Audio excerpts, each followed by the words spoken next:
Bonjour à toutes et tous, donc je le disais il y a quelques secondes.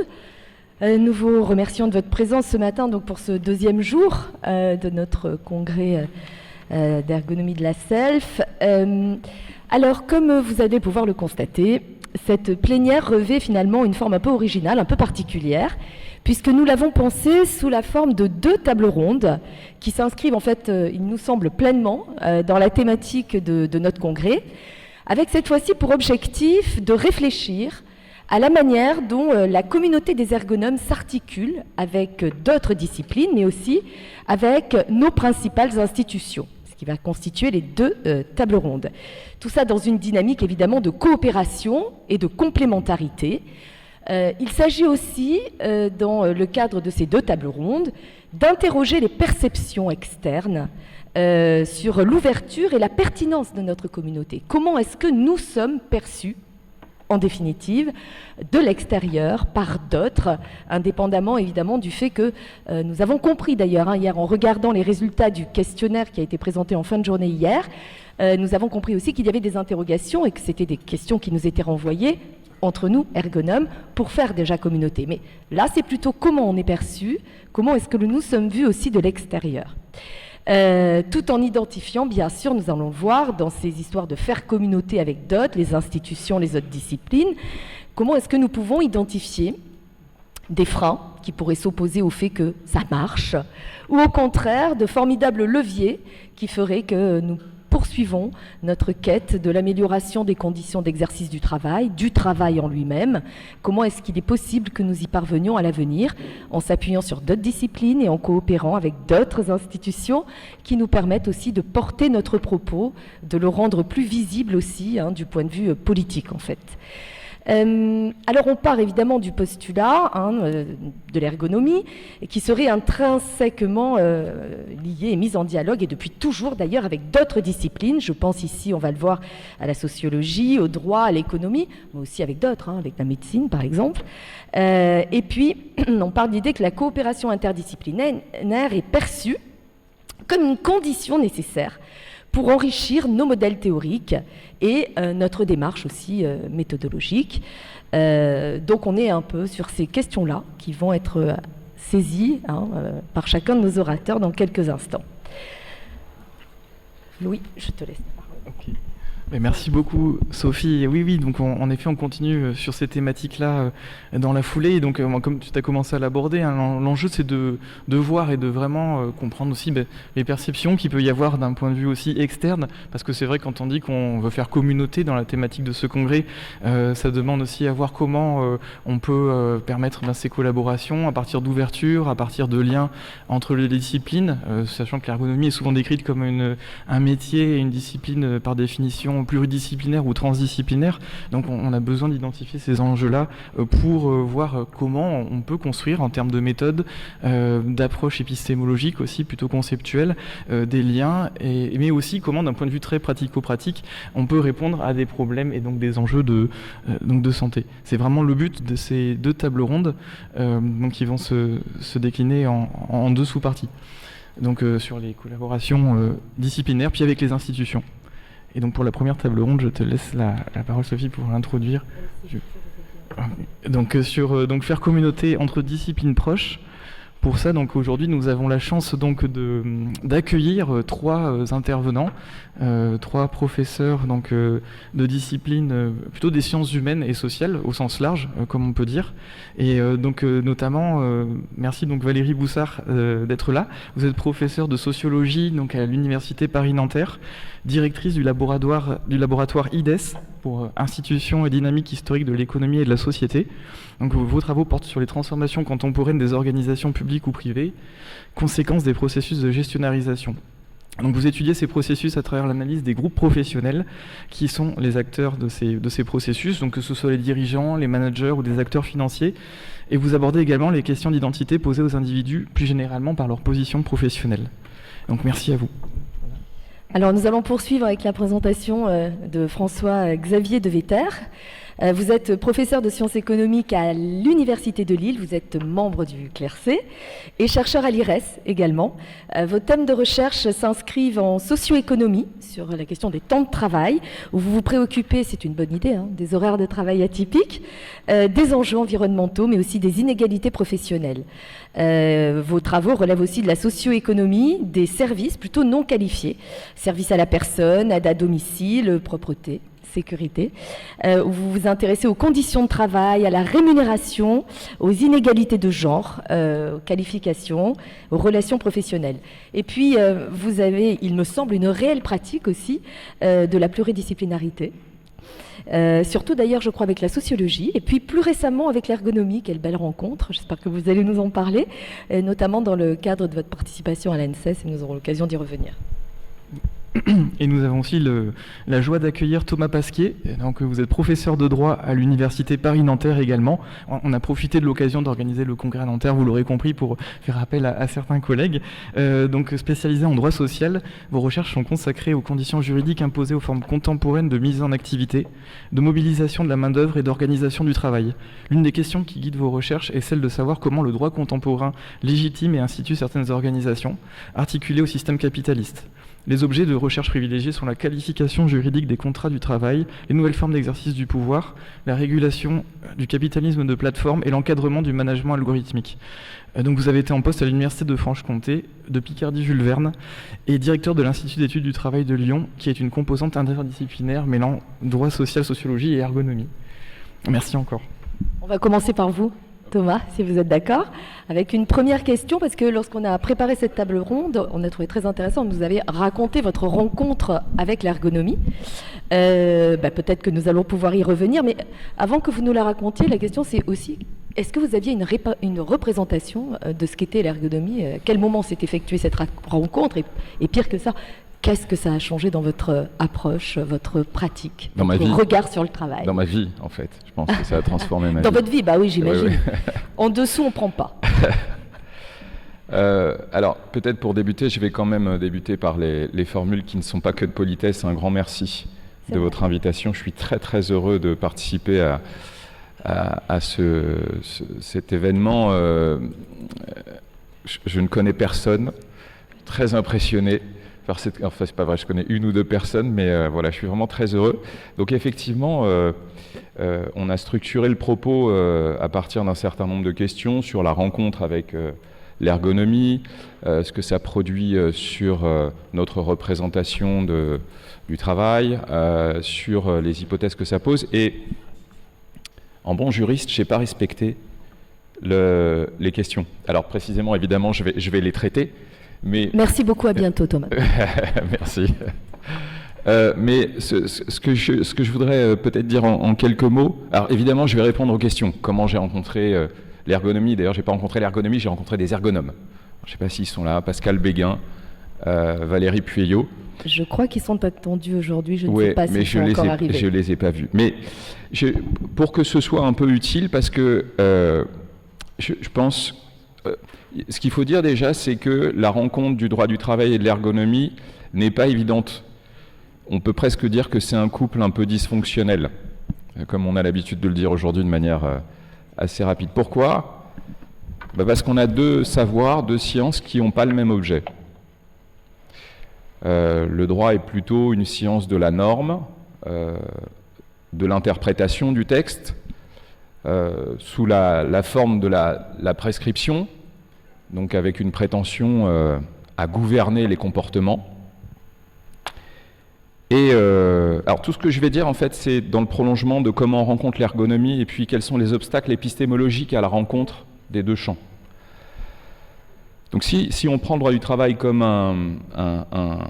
une science du texte, il y a deux effets. D'abord, une forme d'extranéité du réel au droit. Alors, j'espère que je ne vais pas vous chatouiller les moustaches en disant ça, mais le droit, évidemment, n'est pas indifférent aux faits. Il s'y applique, il le configure, mais il ne trouve pas sa rationalité dans les faits. Ça n'est pas une science du réel, le droit. C'est une science qui configure le réel, qui s'impose au réel. Et il y a un deuxième effet, c'est une forme d'extranéité du droit du travail au travail. C'est-à-dire qu'en dépit du nom de la matière, le droit du travail ne saisit pas le travail comme activité concrète. C'est un droit de l'emploi, un droit des conditions de travail, mais le travail en tant qu'objet, assez indifférent au droit du travail. Alors, par opposition, j'ai un peu travaillé sur ce qu'était l'ergonomie. Donc l'ergonomie a l'air d'être une science plutôt du réel, intéressée et sensible à l'activité concrète de travail, avec une dimension très forte, intéressante, entre le travail prescrit et le travail réel. Et puis j'ai lu avec attention l'ouvrage qui m'a été offert, « Concevoir le travail, le défi de l'ergonomie », et j'y ai noté une définition. Alors je ne peux pas dire le nom de tous les auteurs, mais dedans il y a Valérie et Pascal, c'est pour ça qu'ils m'ont fait l'honneur de me l'offrir, je ne sais pas comment on dit.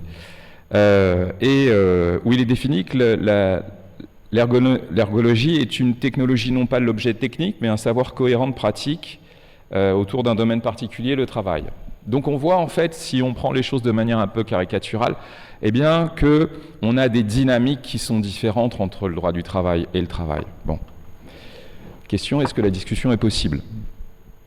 Alors je pense que d'une part elle est possible, au surplus elle est souhaitable, et je crois qu'elle a déjà commencé. Alors, pour comprendre comment cette discussion c'est structuré, je crois qu'il faut faire une distinction, alors qui est assez commune aux juristes, en tout cas un certain nombre, et que je vais poser devant vous, c'est la différence entre le droit savoir et le droit branche.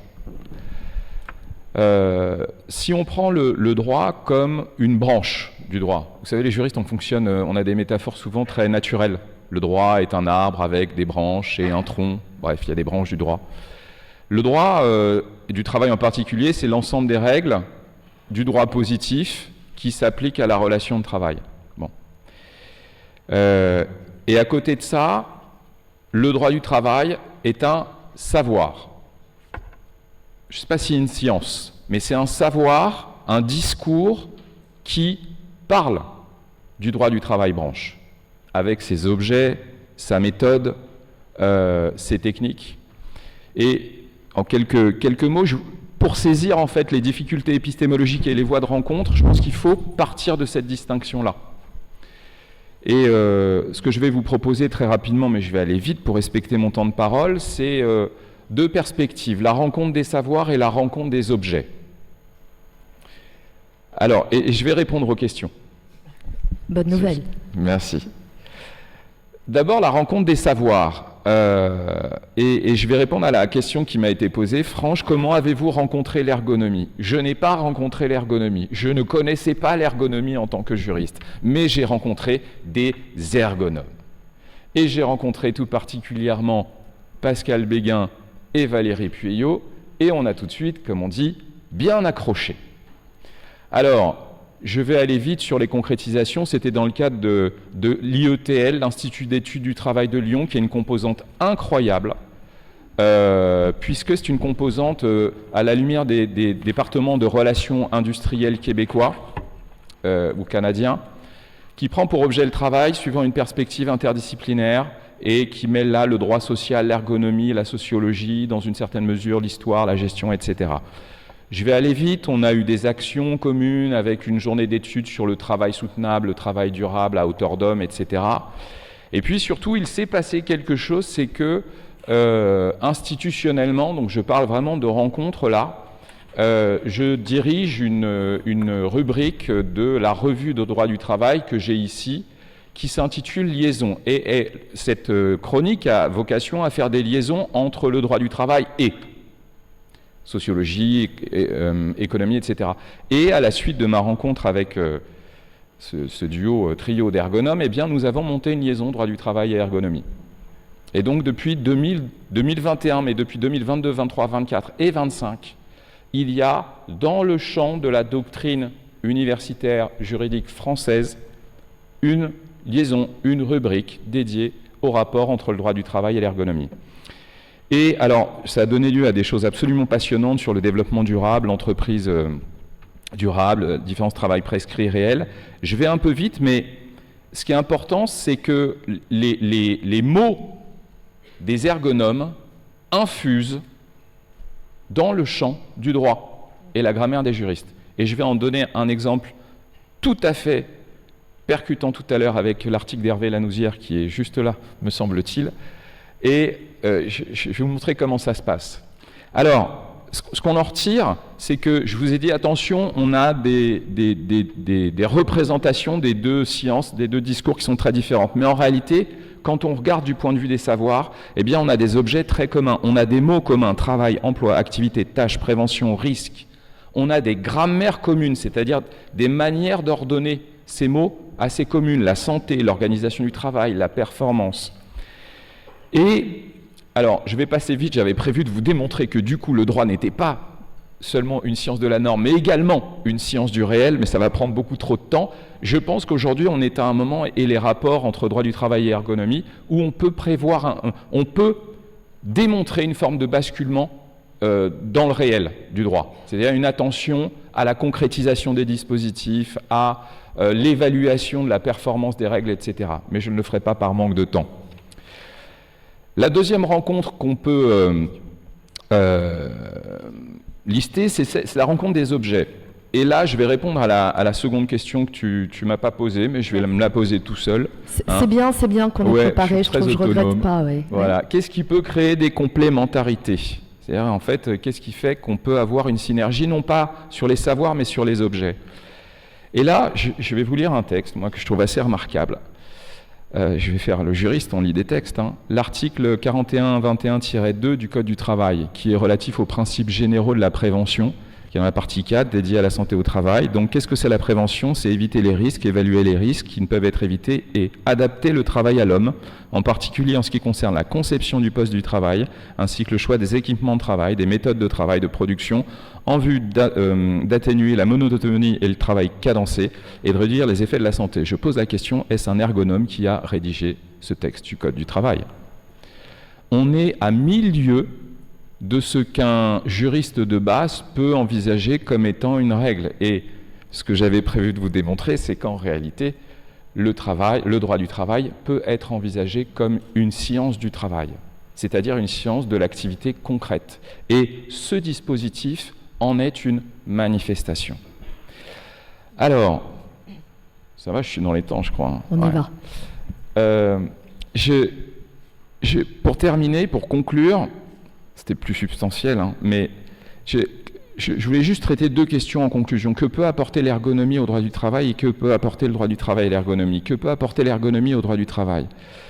Eh bien, un renversement complet de perspective. Et pour preuve, je vais prendre l'article d'Hervé Lanouzière, je n'avais pas prévu de vous faire une telle pub, mais c'est remarquable, qui est paru dans le dernier numéro de la Revue du droit du travail. Alors le dernier numéro de la Revue du droit du travail, je pense que ça a été fait exprès, c'est un numéro ergonomique. Il y a un article d'Hervé Lanouzière dont je vais vous montrer qu'il a un grand rapport avec l'ergonomie, et il y a la liaison droit du travail et ergonomie sur entreprise artisanale du bâtiment, durabilité environnementale et durabilité du travail, par Pierre Royon et Pascal Béguin. Donc c'est un fait exprès, mais vous voyez en fait comment ça infuse. Et l'article d'Hervé Lanouzière est notamment une réflexion sur le passage de la notion d'inaptitude-aptitude au couple adaptation et inadaptation, avec un renversement de perspective posé par Hervé.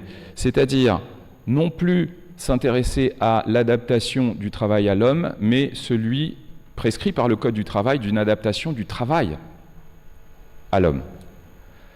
Et si on suit cette perspective, eh bien on se rend compte en réalité qu'on peut totalement inverser les perspectives et on peut penser les dispositifs juridiques différemment.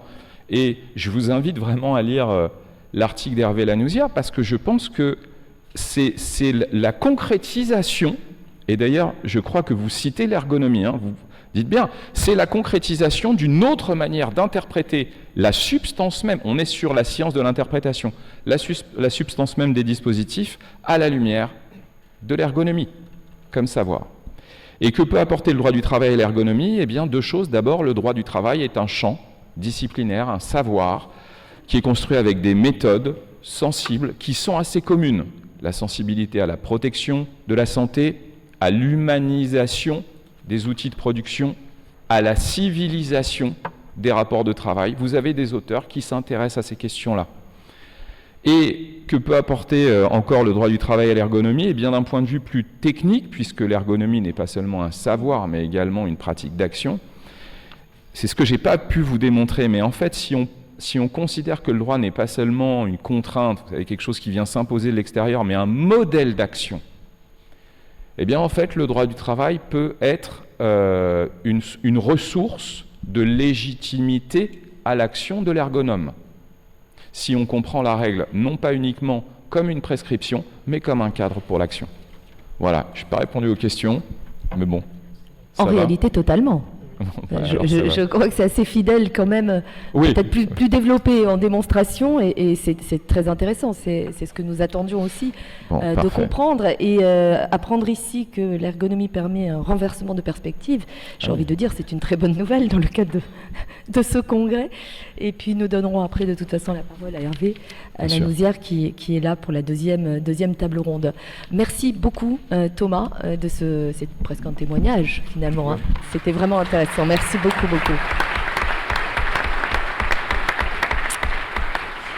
Alors on voit à quel point les rencontres ont compté pour toi, hein, Thomas, et que la rencontre de l'ergonomie, c'est avant tout la rencontre des ergonomes. Est-ce que c'est à peu près le même effet? Est-ce que ça s'est produit de la même manière pour François-Xavier de Vetter, qui, lorsque voilà, on a aussi préparé cette table ronde, on a souligné le fait que tu as très souvent travaillé en pluridisciplinarité avec, effectivement, je le soulignais, la sociologie en particulier.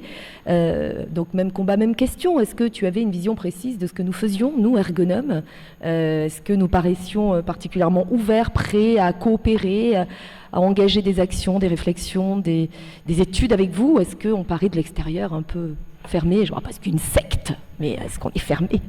Comment est-ce que tu nous percevais? Et puis finalement aujourd'hui, en ayant peut-être rencontré la discipline différemment, comment est-ce que tu imagines et tu vois son rôle, sa valeur, son apport? Et puis, comme ça, je dis tout en même temps, tu trieras ensuite, bien sûr. Nous, on a quand même une focale, enfin, généralement assez marquée sur la question de la santé au travail, bien sûr. Ça a été rappelé il y a quelques instants. On a aussi des ambitions du point de vue, bien sûr, de l'efficacité, la productivité, c'est-à-dire le retour, finalement, sur l'entreprise. Et en même temps, on se sent parfois un peu moins légitime dans les entreprises à porter cette question-là, peut-être moins outillé aussi pour pouvoir le faire. Ça paraît un peu évident, mais de cette manière-ci, maintenant que tu nous connais un peu mieux, est-ce que tu penses aussi que nous aurions notre mot à dire, peut-être de quelle manière le dire, à propos de l'efficacité, de la question du travail dans l'entreprise? Merci beaucoup. Merci. Ça marche là? C'est bon? Oui, je crois que c'est bon. Merci beaucoup pour ces questions. D'abord, je vais faire comme Thomas avant, hein, un grand merci pour cette invitation. C'est un vrai honneur que d'être dans ce type d'endroit et auprès de gens qui ne partagent pas la même discipline, mais par contre des vraies préoccupations communes et des vrais intérêts communs. Donc c'est déjà un bout de la réponse, mais un peu rapide. Alors peut-être aussi dans les éléments préalables, dire qu'à aucun cas je représente ma discipline et je parle au nom de ma discipline, j'en serais bien incapable. D'autant que j'occupe probablement dans le champ de l'économie une position qui est elle-même pas complètement au centre de ce qu'est l'économie. Tu l'as dit, je travaille plutôt d'une manière dite socio-économique, donc c'est déjà un peu à la marge et avec un objectif de pluridisciplinarité forte. Je suis depuis le début de ma carrière dans un laboratoire qui est le CLERC à l'Université de Lille, qui est un laboratoire bidisciplinaire avec même un rattachement principal en sociologie. Donc, et certains de nos collègues peuvent passer d'une discipline à une autre ou d'une université à une autre, parfois dans ce cadre-là. Donc ça, c'est important d'avoir cet élément en tête. Un autre élément qui me semble hyper important quand tu m'as posé ces questions, je me dis, mais bon sang, est-ce que les économistes se poseraient la question de cette manière-là? Est-ce que l'on fait communauté? Je suis pas allé plus loin sur la réflexion, ça m'a engagé dans des abîmes de réflexion et avant de déprimer totalement, je me suis arrêté en me disant non, on va répondre aux questions spécifiquement posées et pas s'auto-analyser en la matière. Donc je pense que déjà une discipline qui est capable de se poser la question est-ce que l'on fait communauté, c'est une discipline ouverte. Donc pour répondre à ta question, comment est-ce que l'on voit, comment en tout cas est-ce que je vois la discipline ou le champ qui est l'ergonomie, c'est une ouverture aux autres disciplines, probablement bien plus forte que d'autres.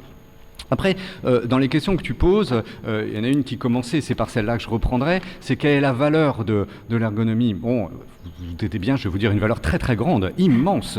Voilà, je voudrais sortir dans de bonnes conditions de cette salle après. C'est évidemment au centre des enjeux qui nous intéressent sur les questions de travail. Alors, évidemment, je ne serais pas là si je ne trouvais pas que l'ergonomie avait un point important. Je regardais le programme de l'ensemble des ateliers et autres. Je trouverais très facilement où aller et où écouter, et le nombre d'ateliers et de présentations qui sont au cœur de mes propres préoccupations sont très nombreuses. Donc les champs d'interconnexion et de relations sont très nombreuses. Ensuite, comment est-ce que je vois l'ergonomie avec forcément des éléments probablement biaisés et autres. Moi, je dirais que c'est une communauté qui est ancrée dans la vie des organisations, bien plus que ne l'est l'économie bien souvent, qui est beaucoup plus liée au monde de l'entreprise et du travail, que les économistes le sont probablement là aussi, mais aussi une communauté qui, me semble-t-il, me contredirait peut-être, qui marche sur deux pieds. Un pied véritablement académique, scientifique, et un pied dans la vie de l'entreprise, des organisations et dans la pratique professionnelle, et le décalage ou l'écart entre ces deux pieds ou ces deux façons de faire est beaucoup moins grande. Chez vous, en tout cas c'est la vision que j'en ai, que ce que l'on peut retrouver dans d'autres disciplines. Je ne veux pas anticiper ce que pourrait dire ma voisine, mais en tout cas pour l'économie, ça me semble un écart qui est beaucoup plus important de ce type-là. Et donc le lien entre la pratique, la vie concrète des organisations, ce qui a été dit précédemment également, est vraiment une caractéristique de ce que l'on peut percevoir comme étant votre approche. En quoi l'ergonomie peut apporter des choses aux économistes. Là aussi, la liste pourrait être très très longue. Probablement que les économistes, dans la grande majorité, ont une vision assez abstraite du travail et ont même peu de vision du travail. On est sous on va dire de manière très rapide, une vision d'une forme de désutilité qui va être compensée par un revenu qui est le salaire, et donc un accent mis sur la relation d'emploi, sur la relation salariale, de manière assez diverse, mais en tout cas sur cette relation salariale, plus que sur la relation de travail ou l'activité de travail elle-même. Et croiser l'étude de l'activité de travail et l'étude de la relation salariale ou de la relation économique autour de l'offre et de la demande de travail, c'est justement le point sur lequel des échanges importants et des échanges peuvent être faits. En sciences économiques, des notions comme l'effort, comme la charge de travail, comme la productivité, comme le temps de travail sont présents. Mais très souvent dans une approche ou dans une perspective extrêmement abstraite, qui traverse l'ensemble des métiers, qui traverse l'ensemble des secteurs, qui traverse l'ensemble des caractéristiques sociodémographiques, ou presque. Alors évidemment, il ne faut pas caricaturer, on va avoir des travaux qui vont chercher à prendre en compte le genre, prendre en compte l'âge, prendre en compte le secteur, mais ça reste limité, et ça reste plutôt à la marge, très souvent, de la discipline. L'objectif est plutôt souvent de monter en généralité, de monter en abstraction, et d'avoir une représentation de ces dimensions-là sous une forme relativement légère. Le focus sur la santé, par exemple, n'est pas du tout, évidemment, quelque chose que nous avons de manière traditionnelle et qui est évidemment au cœur de vos travaux et qui va nous intéresser tout particulièrement. Ça comble une lacune sur la façon dont on se représente le rapport salarial, notamment. Et à l'inverse, je rebondis sur une de tes questions, qui est celle du rapport à la rentabilité, du rapport à l'efficacité. En fait, je ne pense pas que vous l'intégriez moins que nous ne le faisions, je dirais même de manière assez paradoxale, je pense que la question de l'efficacité est beaucoup plus présente dans bon nombre de travaux en ergonomie qu'elle ne l'est dans bon nombre de travaux en économie. Ça peut paraître paradoxal, hein, mais en tout cas, vu de l'extérieur, je pense que l'ergonomie est bien plus en complémentarité avec l'objectif d'efficacité économique que ne le sont d'autres disciplines, à commencer par l'économie. La question de penser une intervention dans un cadre d'activité et de penser comment ce cadre d'activité, comment cette intervention doit cocher à la fois la case de l'amélioration des conditions de travail et celle de la soutenabilité économique ou de la rentabilité économique et de son acceptabilité est bien plus présente dans vos pratiques, ne serait-ce que parce que c'est des logiques d'intervention, éventuellement à la demande des employeurs, que ne le sont les approches en sciences économiques. Côté économique, en effet, on peut avoir de grandes dimensions, hein, je le fais très très vite là-dessus. On peut avoir des approches qui vont être très critiques, qui vont au contraire voir la dimension plutôt du rapport de domination, du rapport de désutilité, du désutilité du travail, qui va voir le travail uniquement comme un coût, ou comme voilà. Et puis de l'autre côté, on va avoir des approches qui sont plutôt de l'ordre de l'optimisation des rémunérations, des choses de cet ordre-là. Dans les deux cas, l'objectif de rentabilité n'est pas au cœur de la chose et n'est pas directement présent. À l'inverse, il me semble que dans le cadre de l'ergonomie, on a une logique de recherche d'un intérêt partagé entre l'employeur et le salarié. Et une logique de recherche d'un intérêt commun et d'une coopération autour d'une intervention qui sera à la fois acceptable par l'un et par l'autre. C'est bien l'identification d'espaces de coopération qui me semble assez caractéristique de votre travail et beaucoup plus présent que chez nous. Alors c'est une force très très grande parce que je pense que ça ouvre des terrains, ça ouvre des questions et ça permet des mises en œuvre de choses qui sont avec une réelle efficacité. Peut-être qu'il y a une petite faiblesse de mon point de vue, c'est que ça met de côté une forme des éléments de ce qui constitue le rapport salarial, notamment de certains éléments de rapport de domination, d'exploitation, quels que soient les termes que l'on peut utiliser là derrière.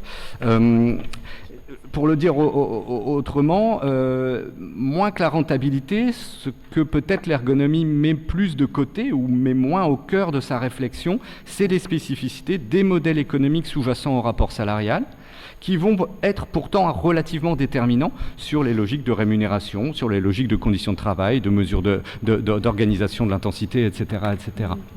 C'est notamment les questions, par exemple, de sous-traitance ou autres, hein, qui sont des questions que l'on a abordées. Effectivement, derrière l'activité commune, d'une même activité dans un cadre sous-traité ou dans un cadre en interne, il y a des logiques économiques très différentes qui, elles, vont expliquer des activités différentes et qui ne sont peut-être pas au cœur de votre approche en premier abord.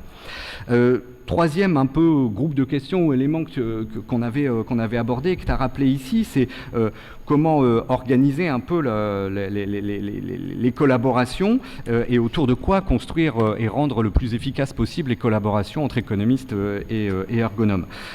Encore une fois, si on considère que les économistes ont comme particularité de s'intéresser au rapport salarial, au modèle économique sous-jacent au rapport salarial, que les ergonomes ont comme caractéristique de s'intéresser à l'écart entre le travail réel et le travail prescrit, hein, pour le dire vraiment de manière ultra rapide et simpliste. Alors je pense que les projets de collaboration sont particulièrement utiles, là où ces deux éléments s'enchevêtrent, s'articulent les uns aux autres, et j'en donnerai deux entrées particulières, et je m'arrêterai là-dessus. La première entrée qui me semble particulièrement intéressante, c'est lorsqu'il y a des travaux qui portent sur des champs bien circonscrits, c'est-à-dire sur des métiers, sur des secteurs éventuels, mais cette entrée par métier peut énormément apporter lorsqu'on les regarde avec notre double regard. Alors je parle évidemment des propres travaux que j'ai pu mener, et notamment avec des ergonomes, y compris présents autour de cette table. C'est sur des questions autour des emplois du nettoyage, de la propreté, mais on peut penser, quand on voit votre programme, beaucoup de choses autour des travailleurs des métiers du vieillissement, des EHPAD, des services d'aide à domicile, etc., autour de l'agriculture. Voilà. L'entrée par des métiers, par des secteurs, forcément pointe à la fois la dimension réelle, concrète du travail, et en même temps la spécificité des modèles économiques qu'il y a derrière. et la spécificité des modes de construction de la valeur, de construction des prix, de construction des salaires qu'il y a dans ces métiers et qui sont extrêmement spécifiques. L'autre élément, et je m'arrêterai là-dessus, ou l'autre entrée, c'est celle sur des dimensions structurantes à la fois de la relation d'emploi et des conditions de travail. Typiquement les temps de travail. Voilà, les temps de travail, c'est au cœur de la détermination du niveau de salaire, c'est ce qui va faire le salaire. Encore une fois, les économistes raisonnent très souvent, les statisticiens aussi, en équivalent temps plein. Bon, bah voilà, le jour où on paiera nos loyers en équivalent temps plein et qu'on aura des loyers mensuels ramenés à un équivalent temps plein, peut-être qu'on raisonnera en équivalent temps plein. Aujourd'hui, c'est pas le cas. Donc là, l'entrée dans l'articulation entre le temps de travail et ce que le temps de travail fait aux rémunérations, c'est un élément typique, je pense, où la collaboration entre les deux disciplines élargies au droit, à la sociologie également, sont particulièrement importantes. Voilà, je pense que... Merci beaucoup François-Xavier. Mon temps de parole. Tu as très bien illustré les échos qu'il pouvait y avoir, en effet, ces différents espaces d'analyse et d'échelle aussi d'analyse des situations et du travail. Donc un grand merci à toi encore pour cette intervention.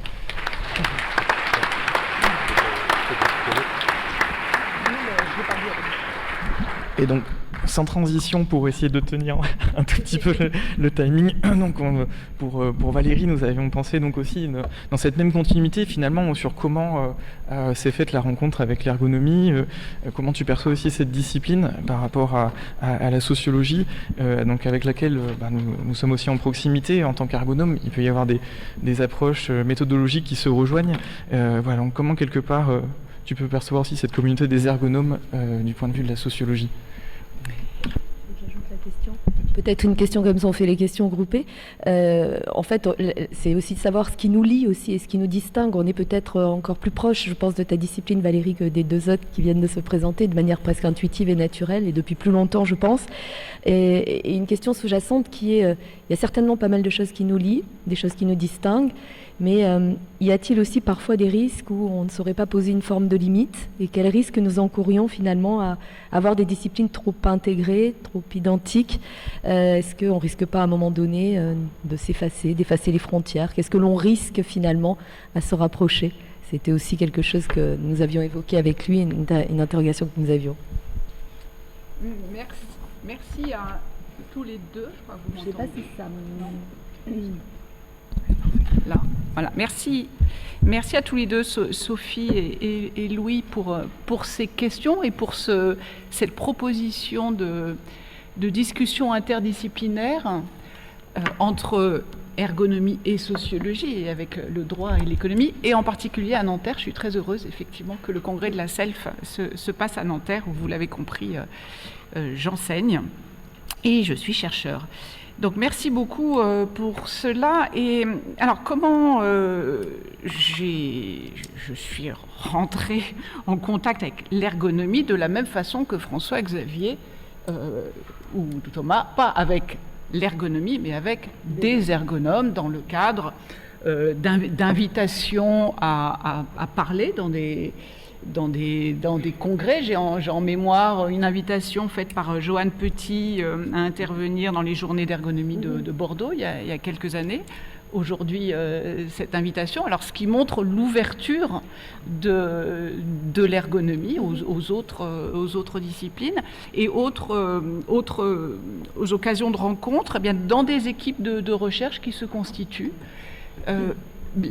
La présence d'ergonomes aux côtés de sociologues. J'ai en mémoire, et ça fait 20 ans maintenant, c'est loin, mais une recherche qu'on avait menée sur le stress des policiers avec Sandrine Caroli, donc, et à la suite de laquelle on a quand même beaucoup publié ensemble. Donc voilà comment moi je rencontre les ergonomes. L'ergonomie, je la rencontre comment de façon conceptuelle, puisque je ne vais pas parler au nom des sociologues, je ne peux pas, je vais parler en mon nom et essayer de vous dire quelques mots de la sous-discipline que je représente, qui est la sociologie du travail. Voilà, parce que s'il y a bien des liens entre sociologie et ergonomie, c'est en fait autour du travail, donc c'est entre ce sous-groupe des sociologues du travail et les ergonomes. Donc, quand on fait de la sociologie du travail, eh bien, on est formé très vite au premier, enfin, ce qui nous apparaît être le premier des résultats à enseigner à nos étudiants, qui est un résultat de l'ergonomie, la différence entre travail prescrit et travail réel. Voilà, ça fait partie des bases du cours. Donc voilà mon rapport aux ergonomes et à l'ergonomie. Alors sur la question, est-ce que on ou je vous perçois comme une communauté? Est-ce que vous faites communauté? Je suis désolée de vous dire que j'ai un regard extrêmement biaisé parce que en tant que sociologue, alors cette fois-ci des professions, les ergonomes sont aussi un de nos objets, c'est-à-dire que vous êtes une profession parmi d'autres, et de même qu'on s'intéresse aux policiers, on s'intéresse aux magistrats, on s'intéresse aux économistes, on s'intéresse aussi aux ergonomes. Et donc il y a une excellente thèse de Jennifer Lossu, et j'étais dans son jury de thèse, qui porte sur la profession d'ergonome. Et dans cette thèse, elle montre bien ce qu'on appelle en sociologie des professions, des segments à l'intérieur de l'ergonomie. Donc c'est très difficile pour moi de vous dire que vous faites communauté, un peu comme pour les économistes, il y a des segments, de même qu'en sociologie des professions. Alors je vous rassure, ce n'est pas pathologique du tout, hein, c'est ce qu'on appelle un cas normal. Voilà. C'est une bonne nouvelle, Valérie, quand même. Merci beaucoup. Alors, est-ce que, je vous l'ai dit, j'avais une question, est-ce que cette communauté des ergonomes est coopérative, ouverte? La réponse est oui, puisqu'il y a ces échanges. Enfin, de mon point de vue, en tout cas, oui, les échanges existent, on discute entre nous, on s'écoute et on s'enrichit. Donc, de ce point de vue-là, oui. Alors, qu'est-ce qui nous lie et qu'est-ce qui nous distingue dans notre approche du travail? Je vais commencer par ce qui nous lie, et je vous en ai déjà parlé, c'est vraiment ce point de départ, la différence entre travail prescrit et travail réel. C'est-à-dire, pour moi, l'analyse du travail en train de se faire, ou de l'activité concrète, et je ne vais pas du tout théoriser sur le concept d'activité, on sait qu'on a des approches théoriques différentes. Non, prenons-le très simplement, l'activité, ce que l'on est en train de faire. Ça, c'est extrêmement important. Alors, les sociologues tirent de ça des fondements de la sociologie du travail, la différence entre organisation formelle et informelle, la notion d'organisation sociale. Il tire ensuite vers l'analyse des logiques d'autonomie au travail versus des logiques de contrôle, et donc tout ce qui se passe autour de la clandestinité dans le travail, hein, c'est-à-dire la mise à l'écart des règles informelles, de ce qui fait sens dans le travail par les travailleurs par rapport au regard des directions. On tire aussi vers tout ce qui est analyse des savoir-faire, des bricolages, et comment ça constitue en fait des professionnalismes, hein, des métiers. Voilà.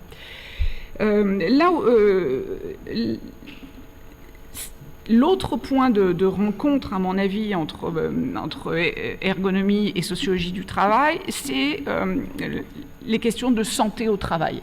Et on voit bien comment, depuis peut-être une vingtaine, quinzaine d'années, ces questions de santé au travail sont comme mises, je pense, sur le devant de la scène, deviennent vraiment des questions sociales ou socio-économiques très, très importantes, politiques. Et donc, les travaux des sociologues se sont de plus en plus intéressés à ces questions de santé au travail et le font souvent en pluridisciplinarité avec des ergonomes dans le cadre de collectifs. Alors, au-delà de ça, donc quelle différence? Je crois que la première, c'est que les ergonomes, dès lors qu'ils interviennent, et le terme n'est pas neutre, il s'agit d'une intervention en ergonomie, ont une volonté de transformation de l'organisation dans l'objectif d'adapter le travail à l'homme, de transformer les conditions de travail. C'est un point majeur de distinction. Donc, je dirais que l'enquête ergonomique, elle est toujours, il me semble, à visée transformatrice. Ce qui n'est pas du tout le cas, mais alors pas du tout le cas de l'enquête sociologique. les sociologues, ils mettent l'action et la transformation vraiment très à distance. C'est quelque chose de pas très propre. Voilà, il faut pas trop y mettre les mains. Alors, on fait des beaux diagnostics. On dit ce qui ne fonctionne pas, on est très très mauvais pour dire comment améliorer les conditions de travail, à part sur des choses extrêmement générales. Ça, c'est premier point. Je dirais que les ergonomes vont vraiment travailler le travail, là où les sociologues vont rester à distance. Ça va, j'ai encore quelques minutes. Ouais.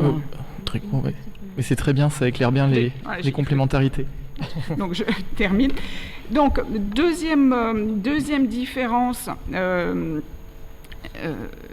eh bien c'est que dans la communauté des ergonomes, il y a des ergonomes qui sont du côté de l'université, des enseignants-chercheurs, et des ergonomes qui sont des ergonomes, alors je ne sais pas comment on peut les... praticiens, intervenants. Des praticiens, voilà. Je dirais que donc il y a un métier d'ergonome en dehors de l'université. Eh bien, il n'y a pas de métier de sociologue en dehors de l'université. Ça n'existe pas. Il y a eu des tentatives autour de Renaud Saint-Saulieu dans les années, fin des années 80, début des années 90. C'est pas fait. Alors, si j'en viens ensuite aux deux autres points qui sont des questions, je dirais, plus théoriques, c'est qu'il me semble que l'ergonomie, dans son approche du travail, va être... Alors, petit point de précaution, je dis l'ergonomie, mais vous avez compris qu'il y a, on pourrait dire, il y a des ergonomies, il y a des ergonomes, donc certains et certaines ne se retrouveront pas dans ce que je vais dire, bien évidemment, hein, un propos assez général. Mais dans l'approche ergonomique est plutôt centrée sur l'individu et son activité pris dans une organisation. Alors que pour les sociologues, l'individu est d'abord un individu social. Donc le sociologue va raisonner sur un groupe, sur un collectif qui définit des normes d'action qui vont s'appliquer à l'individu. Et donc on va beaucoup parler de régulation collective, de normes professionnelles. On va toujours s'interroger sur finalement, sur la question de freinage dans le travail, et les logiques de freinage, ce n'est pas l'individu qui, de lui-même, va ralentir une cadence, par exemple, mais c'est des normes du collectif, voire des normes professionnelles. Alors, je n'ai pas le temps de développer, mais tout ça renvoie à beaucoup de travaux de sociologie des professions. Et autre distinction, c'est que les sociologues vont aussi toujours, là encore, c'est pas toujours, de façon plutôt générale, resituer un individu à la fois dans des rapports de pouvoir à l'intérieur d'une organisation et dans ce qu'on appelle aussi des rapports de domination. Donc, vous voyez, l'individu, il n'est pas détaché en gros d'un contexte social, ce qui nous amène à analyser finalement la rationalité des acteurs, de leur logique, d'un point de vue de pouvoir, qu'est-ce qui se passe comme conflit autour du pouvoir dans une organisation, et puis aussi d'un point de vue, une analyse des ressources dont sont dotés les individus en fonction du milieu social qui les amène à être différents, agir différemment et être dans des rapports dissymétriques. Voilà ce que je peux dire des différences. Si j'ai encore une petite minute pour répondre à la question de comment on peut travailler ensemble et quels sont les risques éventuellement de l'interdisciplinarité. Alors moi je crois qu'il y en a pas. Enfin il faut dans toutes les travaux collectifs que j'ai pu mener où il y a l'interdisciplinarité, quelles que soient les disciplines, je crois que l'idée, c'est que chaque discipline se renforce dans son fondement par son dialogue avec l'autre discipline. Voilà, donc il ne s'agit pas, quand on est sociologue, de devenir ergonome, ou vice-versa. Il s'agit, quand on est sociologue, d'essayer d'aller chercher dans les travaux de l'ergonomie ce qui vient nous enrichir.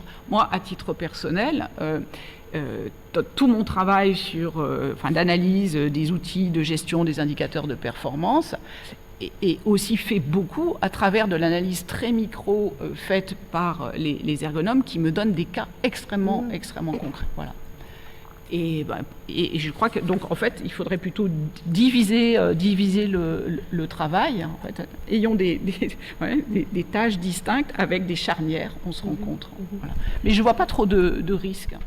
Peu de risques, mais une nécessité de rencontre. Ça. Mais nécessité de rencontre. Le risque, ce serait de ne pas se rencontrer, en fait.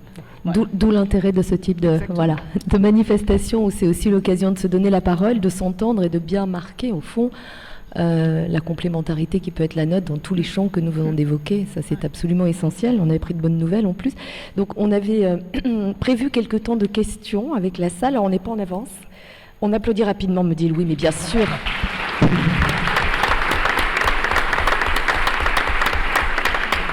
Et merci Valérie, c'est important. Alors peut-être que vous avez, on va prendre une ou deux questions parce que bon, on a commencé avec du retard, donc on peut dire qu'on va finir avec un peu de retard, mais peut-être que ça suscite chez vous quelques interrogations. Vous avez eu peut-être des expériences aussi de coopération avec les disciplines qui sont représentées, bien que on a bien compris à titre individuel, sans représenter une discipline en tant que telle. Est-ce qu'il y a quelques remarques, réflexions, interrogations? Avant que nous ne passions à l'autre table ronde. Merci à nos étudiants toujours véloces. Oui, bonjour. Vous pouvez peut-être vous présenter juste avant de... Oui. Ouais. Bonjour, je suis Maxence Denu, donc je suis ingénieur en génie industriel et je suis doctorant justement à cheval entre l'ingénierie industrielle et l'ergonomie. Et du coup, justement, je suis venu à la SELF pour présenter cette pluridisciplinarité. Et nous, on a trouvé 3 problématiques finalement sur cette pluridisciplinarité.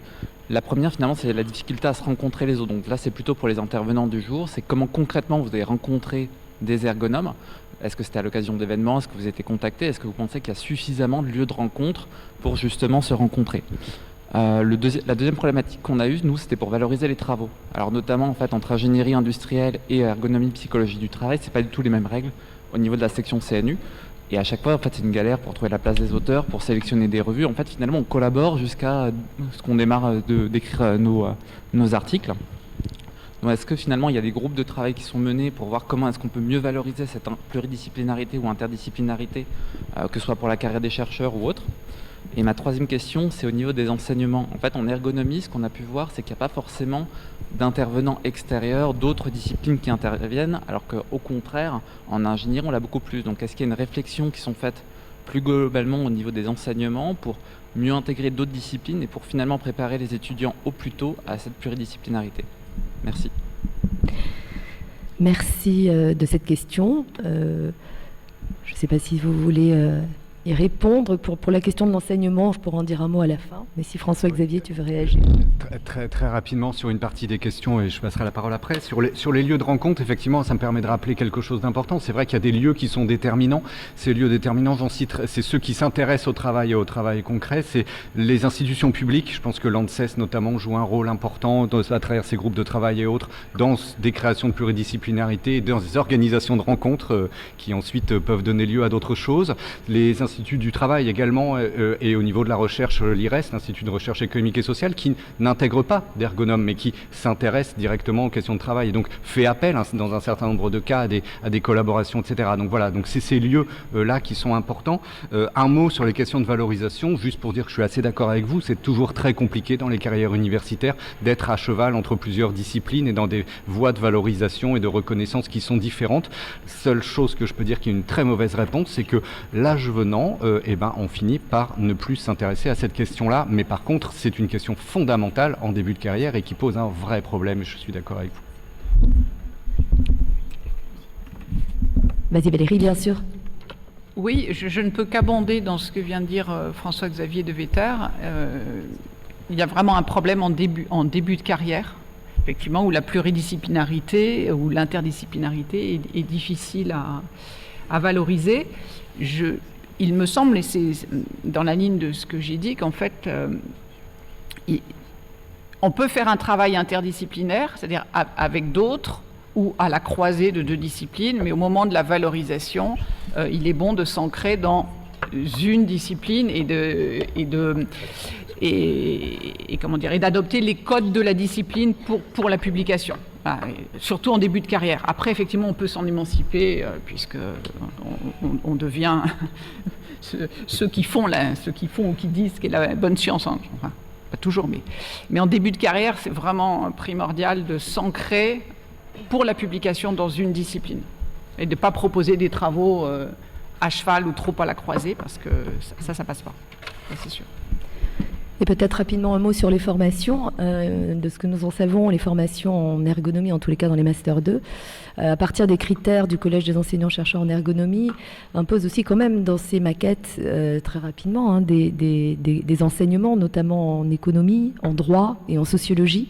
Alors sans en faire évidemment, je dirais, une part importante de la formation, hein. On a quand même peu d'heures au total pour former des ergonomes, mais il y a quand même ces disciplines qui interviennent, des auteurs tout à fait raisonnables pour pouvoir commencer à parler pluridisciplinarité, à avoir aussi, à échanger, à avoir un langage parfois commun et à mieux se comprendre, ce qui est déjà, il me semble, une bonne base pour anticiper l'avenir et la rentrée sur le marché du travail aussi, quoi. Que ce soit en recherche ou bien dans un monde professionnel qui est plus de l'ordre du consultant ou du conseil en entreprise. Bien sûr, et après on va passer à l'autre table ronde. Je pense que le droit est dans une situation un peu particulière parce qu'on est un peu comme les ergonomes. On est un métier et un savoir. Donc, si vous voulez, sur, par exemple, les sections, la manière de travailler de manière interdisciplinaire, etc., c'est très délicat parce que déjà, ça supposerait de trancher la question de savoir si le droit est une science ou pas. J'ai pas 4 heures, mais je vous aurais bien fait quelque chose là-dessus. Alors, plusieurs choses sur les espaces communs. Je pense que c'est aussi à nous un peu de prendre l'initiative, et là je vais faire un peu de pub, mais je pense que ça a son sens. On est en train de créer au niveau de Nanterre un pôle travail, c'est-à-dire un pôle interdisciplinaire sur les savoirs qui travaillent sur le travail. Donc voilà, c'est aussi une manière de créer des lieux de rencontre. Il y a les revues, donc en fait c'est possible. Après, je vais pas parler pour les juristes. Les juristes, on n'a pas du tout ces précautions de savoir pour qui on parle. On parle pour nous, puis on verra bien. Mais juste, il y a 2 difficultés sur l'interdisciplinarité en droit. C'est qu'en réalité, je parle aussi bien sur les travaux que sur l'enseignement. L'interdisciplinarité, comme dans toutes les disciplines, est très promue et mal pensée. Et en fait, je pense que la question, c'est pas faut-il faire de l'interdisciplinaire, c'est comment en faire. Ouais, c'est ça. C'est la méthode. Je parle pour les enseignements, par exemple, quand j'étais à la direction de l'IETL, on avait du droit, de la socio, de l'ergonomie, etc. Le problème, c'est que quand vous faites un saupoudrage sans interfaçage sur les objets, sur la manière d'en parler, en réalité, vous construisez un savoir pluridisciplinaire, mais je ne ferai pas le pari que c'est interdisciplinaire. Voilà. Ça, c'est la première chose que je voulais dire, et c'est quelque chose que j'ai vraiment essayé de travailler quand j'étais à l'IETL, d'essayer de transformer le pluri en inter. Et ça passe par une communauté scientifique, des actions communes où on discute ensemble. Bon. Et puis, sur le fait de savoir si on peut faire des travaux disciplinaires et passer devant le CNU après, non. Le CNU, ça a été documenté, est incapable, nous, par exemple, de bien évaluer une thèse qui est en 01, 02, c'est-à-dire droit public, droit privé. Ou une thèse qui est en 01, 03, droit public et histoire. Tout simplement, pas parce que les gens sont pas bons, c'est qu'en fait, ils sont pas compétents pour pouvoir évaluer le regard. Donc, moi, je rejoins tout à fait ce que disaient les collègues. En début de carrière, on dit surtout faites de l'interdisciplinaire, mais ne le montrez pas. Voilà. Merci pour cette réponse intéressante aussi. Je suis désolée, on va devoir, évidemment, vous l'aurez compris, on a une autre table ronde, donc on va devoir... vous quitter, ou plutôt vous allez devoir nous quitter, là. Mais c'était un grand plaisir, merci à vous, merci. Merci de votre présence et puis de la franchise des propos, c'était vraiment intéressant. On va donc demander à nos intervenants de la seconde table ronde de venir nous rejoindre pour relayer nos collègues. Donc, comme vous le voyez, on a déjà une certitude, c'est que nous ne serons pas dans les temps, voilà. C'est déjà bien de le savoir. Et qu'entre ce que nous avions prescrit et ce qui va se produire, c'est une légère différence. Non, tu ne rajoutes pas de parole. Merci. Hein. Quand des cours, on n'a jamais une minute de retard. Oui, ça je sais. Merci de souligner. Merci, bienvenue. On va vous laisser vous installer. Je crois que, voilà, on attrape des... Tiens, si tu veux une petite bouteille d'eau, parce que j'ai pas eu le temps de les changer. Louis, tu peux me passer le...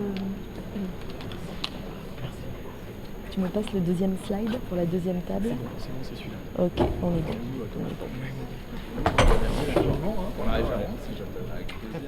Donc vous l'aurez compris, cette fois, il ne s'agit plus de coopération disciplinaire, mais de coopération avec des institutions, puisque nous avons quand même évidemment des liens forts. Merci beaucoup. Nous avons des liens forts avec certaines institutions. Vous en avez donc ici 4 qui sont représentées et qui vont tour à tour nous parler à la fois de la manière dont ils nous perçoivent et puis... Valérie a oublié son sac, mais je pense qu'elle le récupérera à un moment donné. Donc, et de la manière dont ils nous perçoivent et la manière dont nous parvenons à transmettre les connaissances qui sont les nôtres, que nous arrivons à produire dans le cadre de nos activités de chercheurs ou dans le cadre de nos activités de consultants et de conseils. Donc, nous allons regarder comment nous pourrions faire encore mieux, je pense, pour valoriser les travaux qui sont les nôtres et pour que la communication entre nous soit encore plus fluide et les apports plus évidents pour chacun. Donc on va rapidement vous présenter, si vous en êtes d'accord. Je vais commencer par Henri Bastos, qui est donc directeur scientifique santé et travail à l'ANSES, qui à l'origine est titulaire d'un doctorat de radiobiologie, j'ai appris ça, à l'université de Paris 11.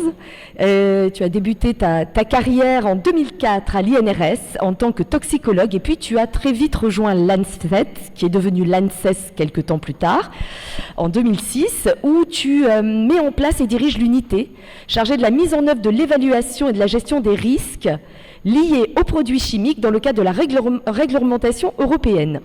Tu rejoins la direction de l'évaluation des risques en 2013 en tant qu'adjoint au directeur chargé des questions de santé au travail.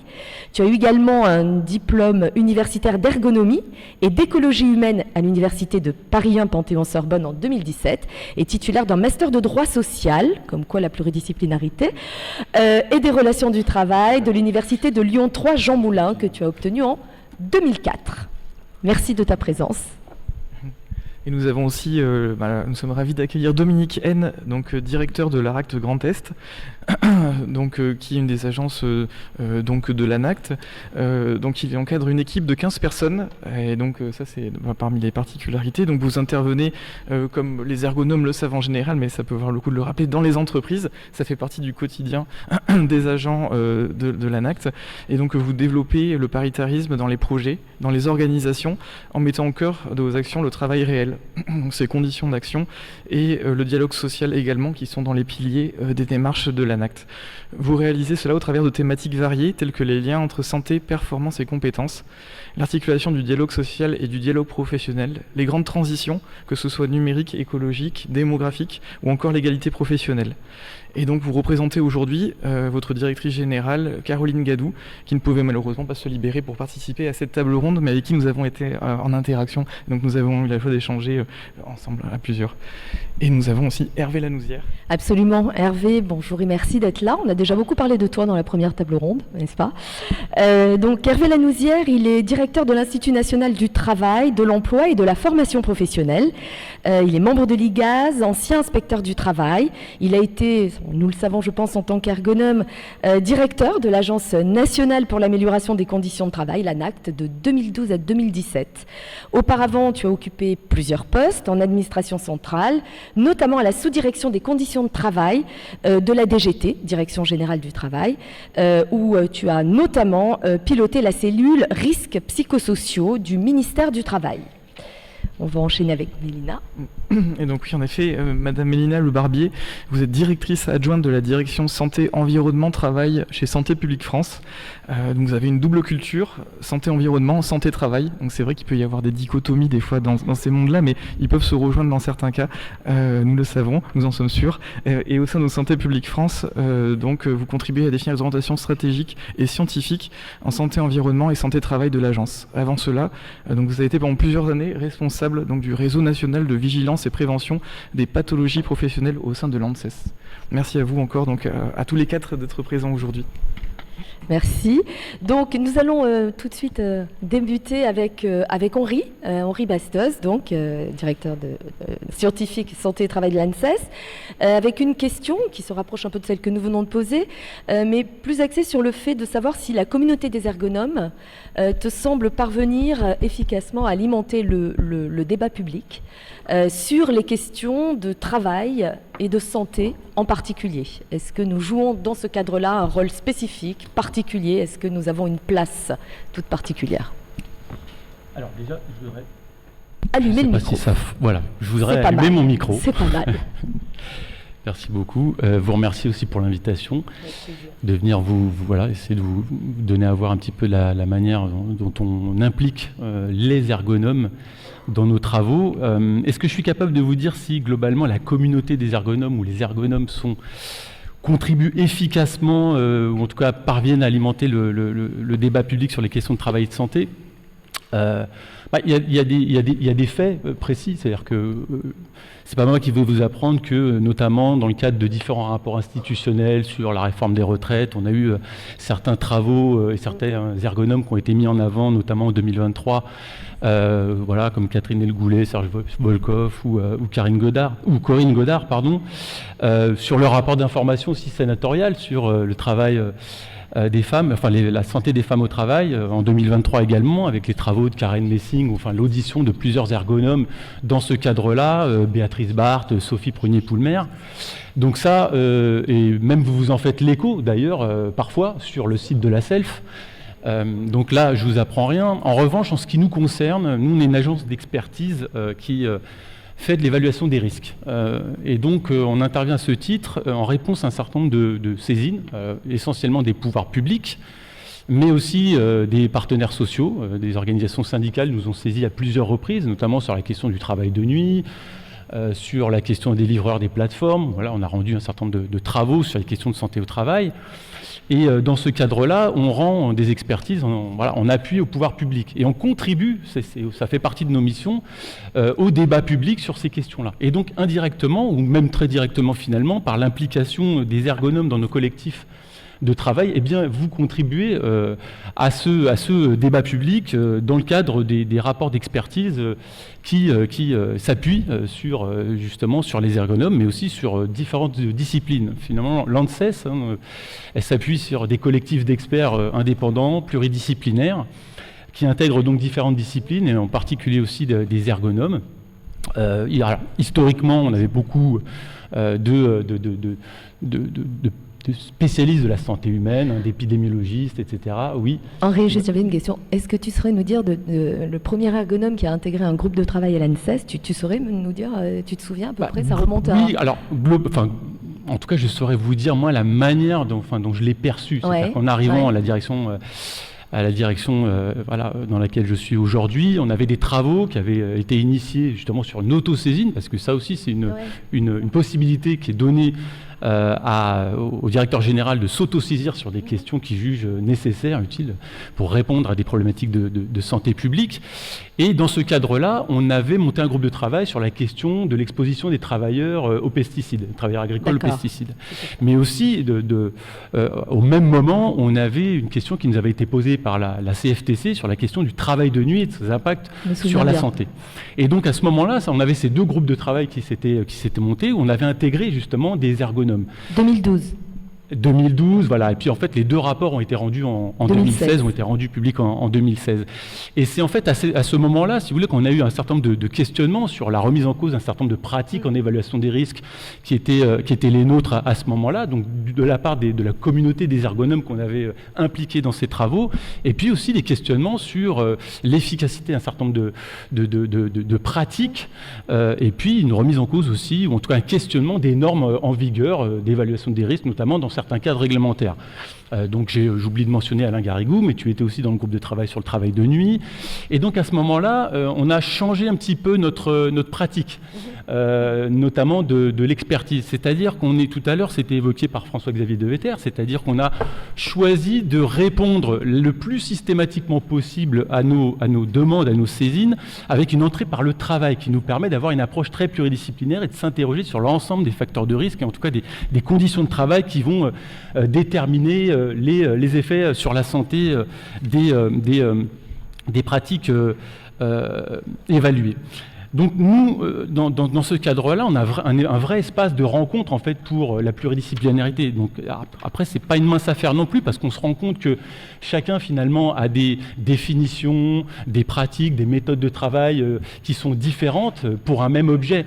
Et donc le fait de faire travailler finalement des experts de disciplines différentes est vraiment une difficulté qu'on arrive à surmonter. Donc on intègre maintenant de plus en plus l'ensemble des disciplines qui sont impliquées dans les questions de santé au travail, hein, les ergonomes, des épidémiologistes, des juristes, etc. Des sociologues. Et des sociologues, absolument. Vraiment l'ensemble des disciplines, du fait justement de ce positionnement d'une entrée par le travail.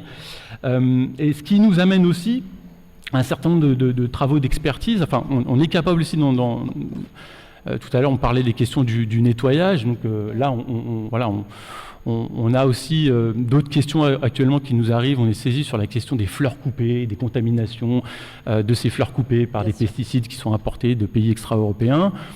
Dans ce cadre-là, on peut être amené aussi à financer un certain nombre d'études pour produire des connaissances en particulier.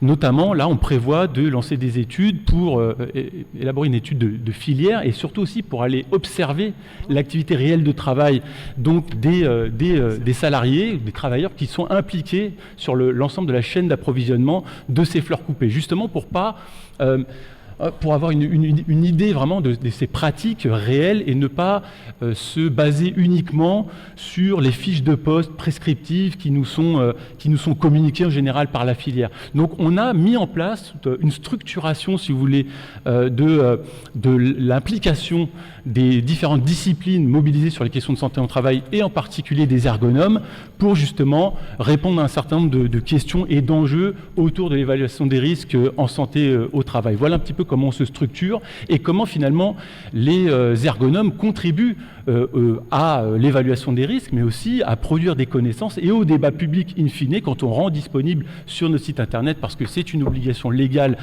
qui est la nôtre, c'est-à-dire de rendre public nos travaux. Et donc c'est comme ça qu'on contribue au débat public et que les ergonomes y contribuent aussi à leur manière et assez directement. C'est très intéressant parce qu'on voit bien la manière dont cela a progressé. Au départ, c'est un éclairage avec des connaissances scientifiques dans les GT, avec un travail qui est plutôt d'analyse bibliographique, nous allons dire, et une expertise. Et on voit aujourd'hui qu'il y a des études qui peuvent être financées et des ergonomes qui peuvent aller sur le terrain pour vous éclairer. Donc on voit bien qu'il y a une progression aussi dans ce rapport entre l'ANSES et l'ergonomie. Je crois que Louis, tu voulais... Oui, dans cette continuité, c'est ça, on avait échangé sur cette thématique-là, c'est que quelque part, en fait, il y a des diversités de formes du pratique du métier d'ergonome, et au-delà des chercheurs, etc., qui peuvent alimenter certains GT, vous avez aussi des enjeux à intégrer la diversité de certains ergonomes qui pratiquent, par exemple, en service de prévention, de santé au travail, en consultant, tout un ensemble de connaissances qui pourraient être utilisées peut-être de différentes manières. Alors, on utilise dans le cadre de les expertises, vraiment, elles s'appuient sur les travaux qui sont publiés d'une certaine manière. Donc, effectivement, on s'appuie essentiellement sur la littérature scientifique qui est publique, sur les rapports institutionnels ou la littérature grise qui nous est accessible, sur un certain nombre d'auditions aussi qu'on est capable de mener en fonction des orientations qui sont prises par le groupe d'experts, qui va identifier aussi des besoins s'il n'y a pas de littérature ou de connaissances spécifiques sur un domaine, d'aller auditionner des parties prenantes ou des travailleurs, des travailleuses sur des questions pour éclairer justement les travaux de ces comités. Donc effectivement, on s'appuie essentiellement sur des travaux publics et publiés. Et donc la difficulté qu'on a, et on s'appuie donc essentiellement sur des universitaires dans nos collectifs de travail. Alors pourquoi? Pas uniquement parce que ce sont eux qui publient dans la littérature scientifique classique ou institutionnelle ou en tout cas académique, mais aussi surtout parce qu'on intègre dans nos collectifs d'experts des experts donc sur la base de leurs compétences et de leurs travaux scientifiques et académiques. On peut le faire aussi sur un certain nombre d'expertises, mais on va avoir une obligation de regarder la déclaration publique d'intérêt et donc d'évaluer les liens, voire les conflits d'intérêts que peuvent avoir un certain nombre d'experts en la matière. Et c'est vrai que sur des intervenants en général qui interviennent dans des entreprises, on a beaucoup de mal parce qu'ils ne sont pas censés nous révéler non plus leur portefeuille d'entreprises qu'ils accompagnent. Donc ça reste une difficulté pour intégrer ce type d'experts. Alors c'est peut-être un peu moins vrai pour les services de prévention et de santé au travail, où on a des experts qui viennent de services de prévention et de santé au travail, qu'ils soient ergonomes ou autres.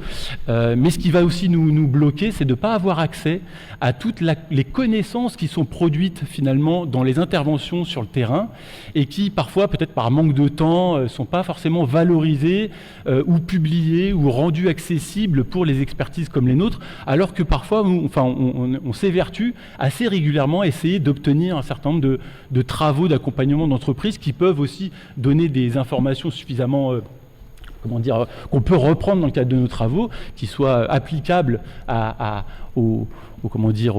l'expertise qu'on est en train de mener et au groupe de travailleurs sur lesquels on pratique l'évaluation des risques. Mais voilà, ça reste une difficulté. C'est pour ça qu'on se base essentiellement aujourd'hui sur les rapports institutionnels ou la littérature académique produite par les universitaires. Il faudra trouver moyen justement d'avoir accès davantage peut-être à cette littérature qui est plus grise et construire ces ponts. Ça me semble une bonne idée pour l'avenir. Merci beaucoup Henri.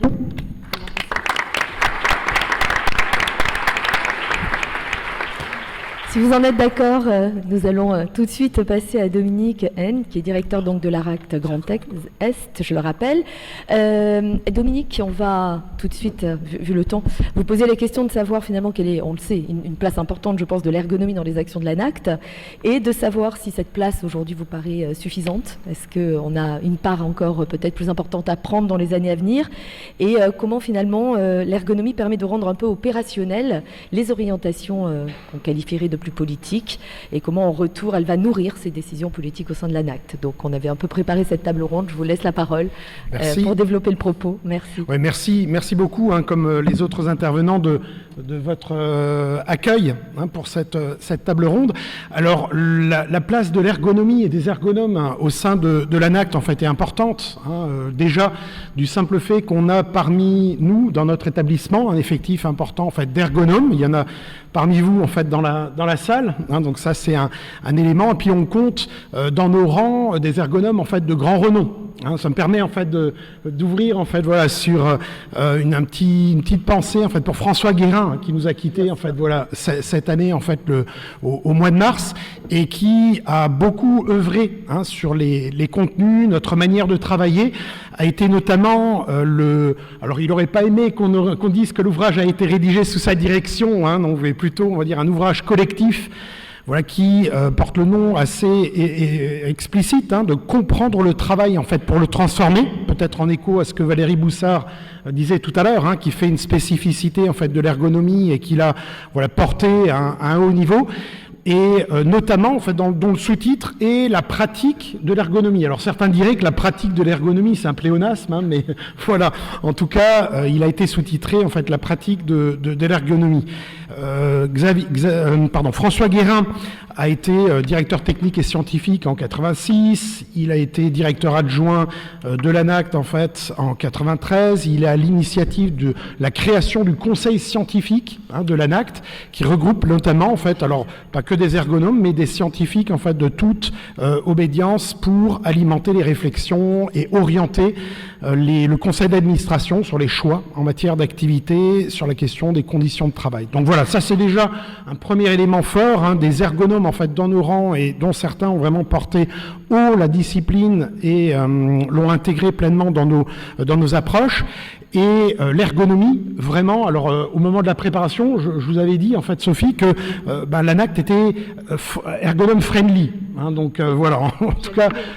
Voilà, et puis vraiment très très à cœur, puisque le cœur de notre activité, c'est vraiment le travail réel, comprendre en fait ce travail réel et permettre que ce travail réel nourrisse en fait dans les organisations une autre approche des différents sujets que Louis a cité tout à l'heure, sur lesquels en fait nous travaillons. Je ne vais pas les reprendre, sont assez étendus en fait et assez larges. Et cette notion de travail réel, travail prescrit, je ne reviens pas sur les paradigmes de l'ergonomie de langue française, mais nourrit vraiment notre activité au cœur, et on peut même dire dans notre ADN. Donc cette question en fait du travail réel amène à donner une place particulière en fait au paradigme de l'ergonomie dans nos propres activités. L'autre question que vous m'aviez posée en fait concerne l'intégration de l'ergonomie dans le champ en fait politique. Alors, je ne vais pas me poser en fait en juge en disant est-ce que c'est suffisant, est-ce que c'est pas suffisant. On va dire, il y a un petit peu des effets de balancier. La politique, en fait, les choix politiques en fait qui sont réalisés donnent une place plus ou moins importante aux questions en fait du travail. Mais dans tous les cas, en fait, on voit comment les travaux de l'ANAC, les travaux en fait de l'ergonomie nourrissent également cette prise en compte du travail réel, nourrissent également en fait les politiques. On peut prendre 3 exemples, il y en a encore d'autres, vraiment de manière assez large. Les lois travail. Loi travail, les ordonnances en fait Macron qui ont voulu amener un principe de subsidiarité en fait vraiment important qui provient justement des travaux que nous menons en fait ensemble sur la nécessité de prendre en compte les réalités au plus proche en fait de l'endroit où elles se trouvent et même les décisions, de transporter en fait les décisions, de créer le code en fait au plus proche en fait du travail. Donc ça c'est un élément important. On peut donner une autre illustration à travers les accords, l'accord national interprofessionnel de 2013 sur la qualité de vie en fait au travail, qui a mis au cœur de son accord en fait la définition de dire que la qualité de vie au travail c'est la résultante de l'expression des salariés, le fait de pouvoir s'exprimer et agir en fait sur leurs conditions de travail qui entraîne la perception de qualité de vie au travail en fait qui en résulte. Donc on voit bien que cette notion de l'expression, du travail réel, également un point très important en fait pris en compte dans la réglementation. Je ne m'aventurerai pas sur l'évaluation qui est faite en fait de ces actions pour dire qu'il y a encore du travail en fait à réaliser en la matière et que finalement ce travail-là, il n'a pas commencé d'aujourd'hui. L'ANACT a été créé en 73 vraiment avec cette idée-là et notamment en fait était un peu précurseur des lois Auroux qui arriveront en fait dans les années 80, 82 en fait et qui visaient à mettre en avant le droit d'expression en fait des salariés pour justement mettre en avant cette réalité en fait du travail et ça c'est vraiment quelque chose qu'on porte encore une fois à cœur au sein de l'ANACT. On aime à dire que l'expert de son propre travail, c'est celui qui le fait. Ça ne veut pas dire que c'est forcément celui qui porte la plus grande expertise de son métier, mais en tout cas, son travail, il sait pourquoi et comment et pour quelles raisons en fait il réalise. Et même s'il ne le sait pas tout à fait, à travers des méthodes, notamment d'entretien, d'explicitation et autres, on peut le faire émerger. Donc c'est un deuxième exemple sur l'ANI en fait QVT de 2013. Et on le voit arriver là avec les nouvelles lois à venir qui sont en cours de délibération là sur les questions de l'emploi des salariés expérimentés, les 50 ans en fait et plus, et toute cette notion de parcours professionnel de qualité avec des expositions qui vont nous conduire en fait ensemble à travailler en fait ces sujets en lien avec l'ergonomie du travail, le travail réel, le travail prescrit, la qualité en fait des parcours, donc tous ces différents sujets. Donc on voit bien que la question des politiques, la prise en compte en fait des politiques, elle est bien là, elle n'est pas forcément toujours au rendez-vous au final en fait sur le terrain, mais c'est aussi notre travail à nous en tant qu'opérateurs publics et à tous les intervenants, consultants et la communauté des ergonomes de poursuivre effectivement ce travail de ramener ça au plus près en fait du terrain. Oui, non, après, vous avez abordé aussi les freins, je pense aussi à la question de ce qu'on pourrait faire en plus par rapport à la prise en compte du travail réel. En fait, vous avez intégré toutes les questions, donc c'est vraiment super.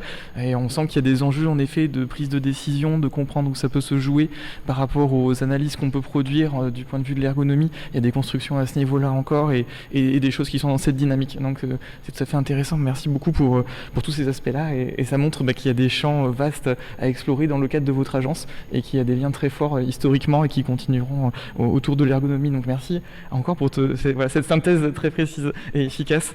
Et bravo.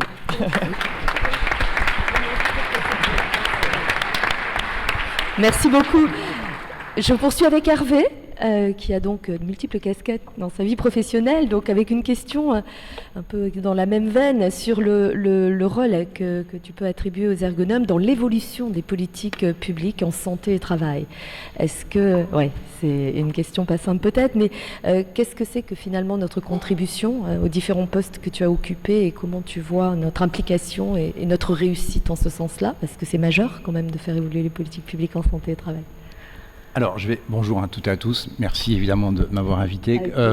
Je vais essayer. Il y avait 3 questions en réalité. Je vais essayer de les défiler les 3 derrière les unes derrière les autres. Ça, c'est les vertus du juriste. C'est extrêmement structuré, c'est merveilleux. J'adore. Et je vais prendre la même précaution de langage que tout le monde depuis le début. En cette période, c'est plus prudent. Je ne vais pas parler au nom du ministère du Travail, mais au nom de mon expérience de plus de 30 ans quand même au sein du ministère du Travail et la manière dont à chaque fois j'ai pu mobiliser explicitement l'ergonomie. Donc, je vous donnerai quelques exemples avec des casquettes différentes.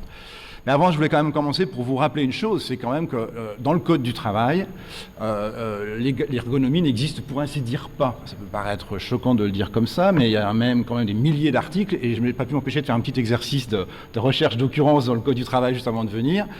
Ça m'a rappelé la recodification du Code du travail, et quand on a créé la partie 4 du Code du travail, on a intégré tous les textes de santé au travail qui pouvaient être intégrés dans le Code du travail. En réalité, on cite 15 fois l'ergonomie en tout et pour tout sur des milliers d'articles dans le Code du travail, mais sur les 15 fois, il y en a 14 pour lesquels c'est une acception en plus très pauvre de l'ergonomie, si vous me permettez l'expression, en tout cas très appauvrie et très technocentrée, puisqu'on y fait référence en reprenant des dispositions qui sont plutôt issues des directives européennes, dans les annexes des directives européennes sur les règles essentielles auxquelles doivent satisfaire les machines. Et donc je vous ai pris juste un exemple, mais pour vous donner une idée, on a un article qui est très court, je vous rassure, mais les organes de service ont une configuration telle que leurs dispositions, leurs courses et leurs résistances sont compatibles avec l'action commandée, compte tenu des principes de l'ergonomie. Voilà.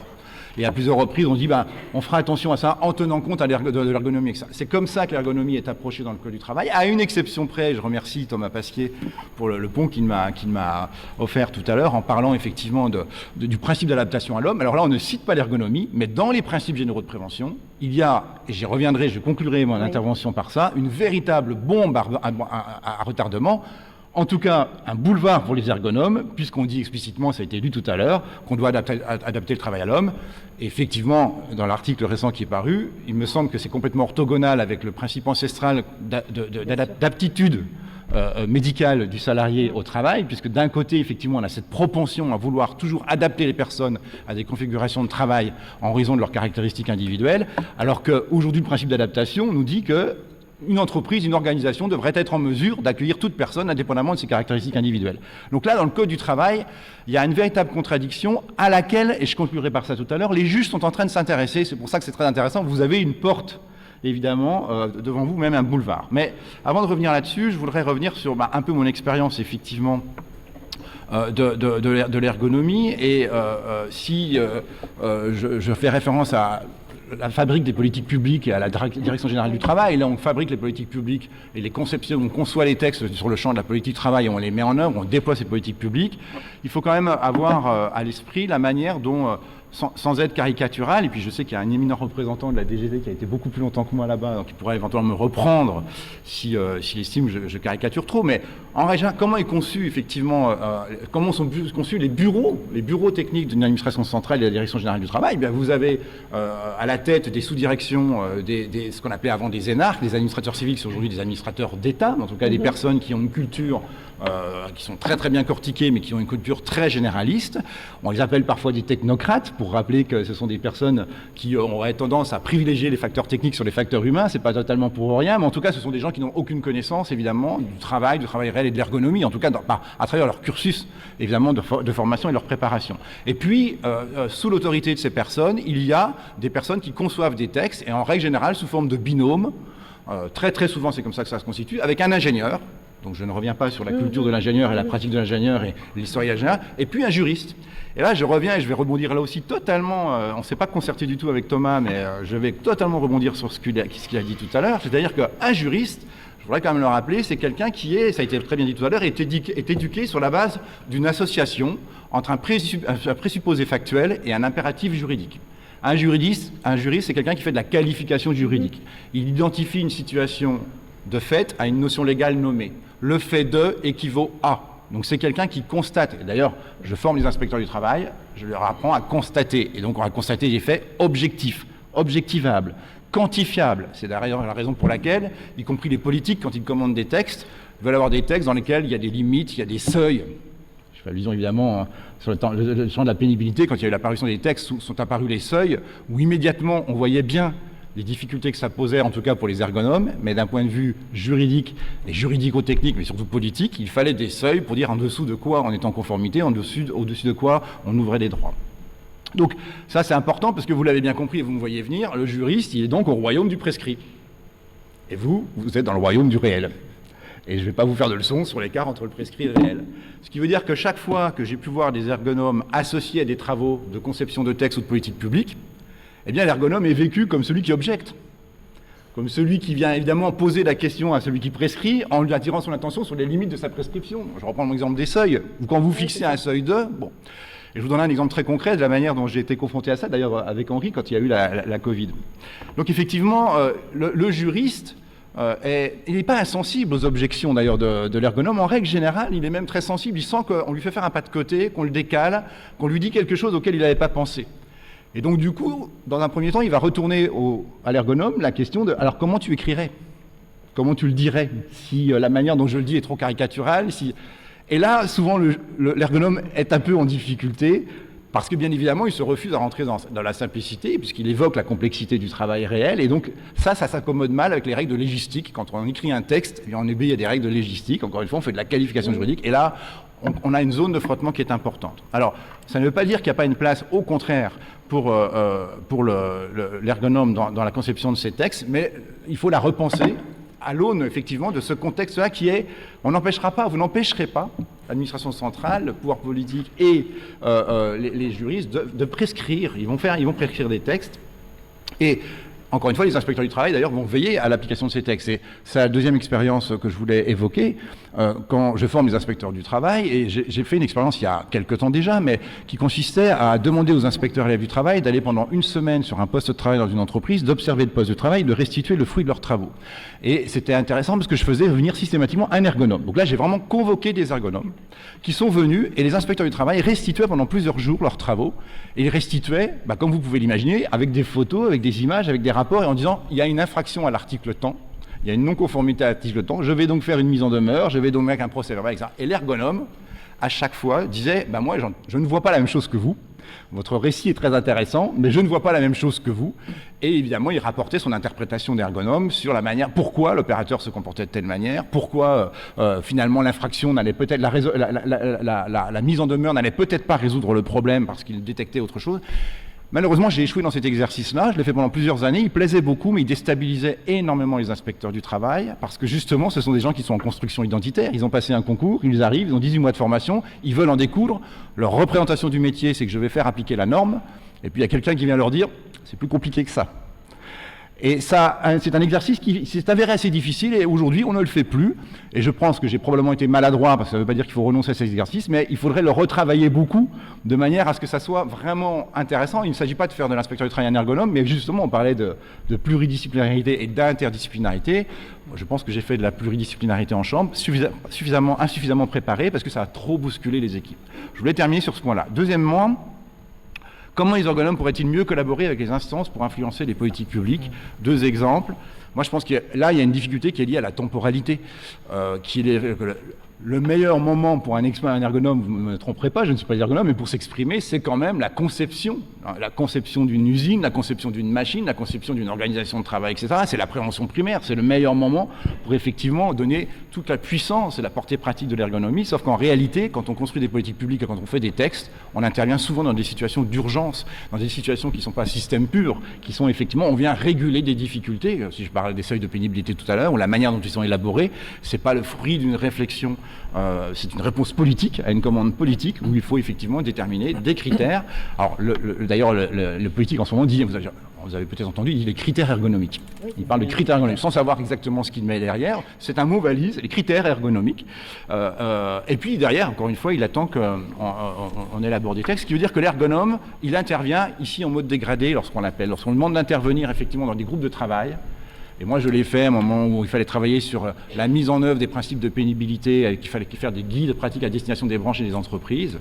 Eh bien, évidemment, on intervenait en mode dégradé. Il fallait que l'ergonome ait conscience du fait qu'il allait devoir agir dans un système contraint, c'est-à-dire avec des seuils qui ont été fixés, des seuils juridico-techniques qui n'ont pas vraiment de sens, en tout cas sur le plan de la santé, parce qu'ils ne disent que très peu de choses de la réalité du travail. Donc il faut avoir conscience du fait que vous intervenez, souvent dans un contexte comme celui-ci, mais je redonnerai des exemples.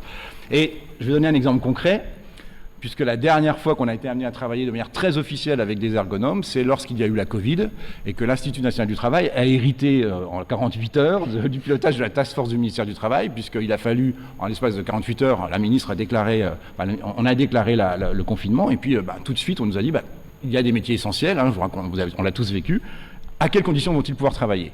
Impossible de déterminer les conditions de travail des métiers essentiels. Il y avait les éboueurs, il y avait les personnes des établissements sanitaires, il y avait les tannopracteurs, il y avait les aéroports, il y avait les centrales nucléaires, etc. Il a fallu donc constituer un groupe d'experts. J'arrête pas de regarder Henri parce qu'évidemment Henri faisait partie de ce groupe d'experts. Il y avait des scientifiques, des gens de l'ANSES, des gens de l'INRS, des médecins du travail, et j'avais fait venir des ergonomes, un ergonome, et notamment un ergonome qui relisait les guides techniques. Et là, c'était très très intéressant parce que bien évidemment, quelle était sa grande valeur ajoutée ? Je vais prendre un exemple très concret. Il a fallu qu'on détermine en 48 heures les conditions dans lesquelles les éboueurs allaient pouvoir travailler, exposés à la Covid. On nous a posé la question le vendredi, il fallait que le lundi, ils sachent comment travailler, puisqu'on nous disait, attention, les éboueurs de la ville de Paris vont se mettre en grève ou en droit de retrait si vous ne dites pas exactement. Donc nous, il fallait qu'on invente les règles. Et comme on ne savait pas exactement, en plus on ne savait rien à l'époque, à ce moment-là, au tout début sur la Covid, on a dit, il faut que les éboueurs soient tout seuls à l'arrière du camion. Comme ça, il ne sera pas exposé, ils ne vont pas pouvoir se contaminer entre eux, et donc, on va dicter une règle, ça. Et évidemment, l'ergonome nous a dit, à votre avis, pourquoi ils sont deux à l'arrière des camions ? Parce que ça va plus vite, mais ils iront moins vite, quoi. On est en situation de crise, on ne peut pas tout faire ça. Maintenant, c'est parce qu'il y en a un qui traverse la route, donc s'il y en a qu'un qui est à l'arrière du camion, eh bien, ça veut dire qu'il y en a un qui va passer sa vie à traverser la route, etc. Alors, certes, il y a moins de voitures parce qu'on est en confinement, mais c'est beaucoup plus risqué, et vous allez effectivement avoir un épuisement. Voilà, l'ergonome n'a pas cessé de nous réinterroger, l'objectif en disant, vous prescrivez, c'est bien beau, mais le travail réel dans tout ça. Et ça a permis progressivement à ce que nos guides soient rédigés de telle manière qu'effectivement ils soient beaucoup moins prescriptifs, beaucoup moins binaires, et qu'on intègre évidemment cette dimension du travail réel, qui a rendu d'ailleurs nos guides beaucoup plus acceptables, y compris par les parties patronales, puisqu'après les organisations patronales et puis les organisations syndicales ont dit, mais nous, on a aussi notre mot à dire. Et donc, on a pu réintroduire le travail réel à travers ça. Donc voilà une expérience très concrète où l'ergonome a vraiment réussi en mode dégradé, donc en prenant lui aussi sur lui de dire, de toute façon, on n'a pas le choix, il faut bien qu'on édicte des règles, mais ces règles, on va faire en sorte qu'elles soient les plus utilisables, les plus acceptables possibles. Et c'est pour ça que je pensais que la grande valeur ajoutée de l'ergonome, à mon avis, ça va consister à apporter des alertes aux prescripteurs sur les écueils de ces prescriptions, je l'ai déjà dit, et de le transformer en points de vigilance qui peuvent s'incarner très très concrètement, souvent en règles procédurales. Et d'ailleurs on le vit en ce moment dans un groupe de travail dans lequel on est aussi avec Sophie et l'ANSES, mais où l'ergonome va effectivement, et le juriste va pouvoir intégrer des principes d'ergonomie à travers des règles du type introduire l'expérimentation d'un dispositif avant de le généraliser, le principe de réversibilité, le principe de mettre en place des comités de suivi, si possible paritaires, des instances de régulation, autant de touches qui vont permettre de faire en sorte que le travail réel ne soit pas oublié dans le dispositif de politique publique qui va se mettre en place. Qu'on n'ait pas uniquement un texte qui dit c'est comme ça, puis ensuite on contrôlera, mais qu'on prévoit toutes les cordes de rappel qui vont permettre au travail réel de se réinviter dans les prescriptions qui vont être mises en œuvre. Et pour terminer, parce que je pense que je suis en train de dépasser, merci beaucoup. Je voulais terminer sur ce qui a été dit tout à l'heure. Je vous disais tout à l'heure que le principe d'adaptation du travail à l'homme est dans le Code du travail, il est dans les principes généraux de prévention. Or, je vous rappelle que la Cour de cassation, depuis 2015, dit l'employeur peut faire la démonstration qu'il a respecté son obligation de sécurité, à condition de faire la démonstration qu'il a appliqué tous les principes généraux de prévention, dont le principe d'adaptation du travail à l'homme. Donc il recherche comment qualifier juridiquement. Parce que c'est encore une fois un juriste, donc il se dit, ça m'intéresse extrêmement, ça m'intéresse drôlement, le principe d'adaptation du travail à l'homme, mais il ne sait pas concrètement, très honnêtement, moi les juges me disent, on comprend bien ce que tu veux nous dire, on comprend bien l'idée du travail d'adapter le travail à l'homme, la différence avec l'aptitude médicale, mais concrètement.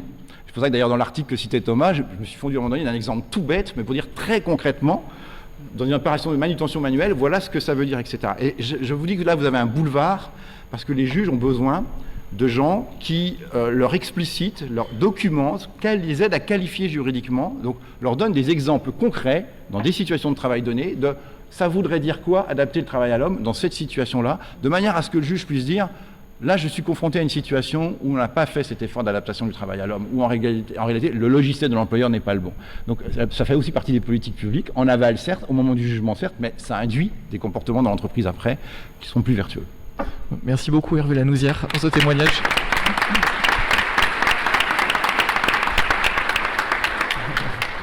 Et donc on voit bien les enjeux de dialogue toujours entre métiers qui se dessinent. Et donc pour terminer cette table ronde, désolé pour la pause courte qui s'annonce d'avance, on a la joie aussi d'accueillir Mélina Le Barbier, notamment de Santé publique France. Et on avait une question, nous, parce que c'est vrai qu'on s'était dit qu'il y avait des enjeux aussi à faire des liens avec certaines institutions. Et avec Sophie, on n'arrivait pas trop à identifier des travaux d'ergonomes au sein de Santé publique France. Donc c'est vraiment une question naïve d'ergonome. Et donc c'était notre première question quelque part. Est-ce que vous vous appuyez sur les travaux d'ergonomes, sur des outils d'ergonomes, et avez-vous connaissance de travaux d'ergonomes au sein de votre direction, par exemple, notamment. Merci beaucoup. Oui. Bonjour à toutes et à tous, et merci sincère pour cette invitation.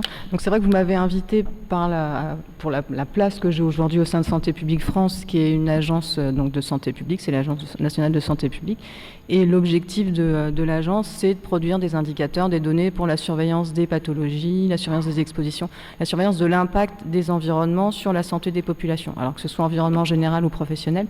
Donc ici, a fortiori, ce qui nous rassemble aujourd'hui, c'est l'impact des conditions de travail sur la santé des travailleurs. Et c'est vrai que l'invitation à cette table ronde et cette journée-là, force est de constater que la mobilisation des ergonomes dans les travaux de Santé publique France, elle est faible. Elle est faible. Et c'est justement l'occasion de s'interroger ensemble sur quel levier on pourrait mettre en place pour que ça s'améliore. Alors ça existe.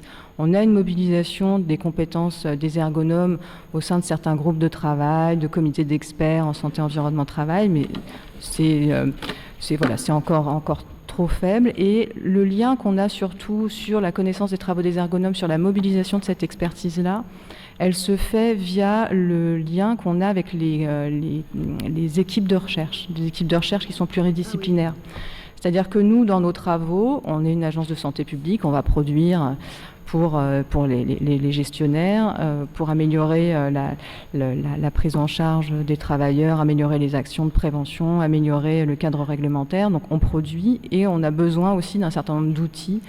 On est sur des enquêtes de surveillance, on a besoin d'outils méthodologiques, d'outils de surveillance, et on travaille avec des équipes de recherche qui sont pluridisciplinaires. Et vous l'avez dit en introduction, l'ergonomie, c'est intrinsèquement en lien avec l'interdisciplinarité, et nous, on est dans ce lien-là plutôt, c'est-à-dire qu'on est dans ce lien avec ces équipes de recherche qui sont pluridisciplinaires, et on va travailler avec eux et utiliser ces outils, ces produits, ces données qui sont produits de manière pluridisciplinaire pour l'intégrer dans les travaux de l'agence.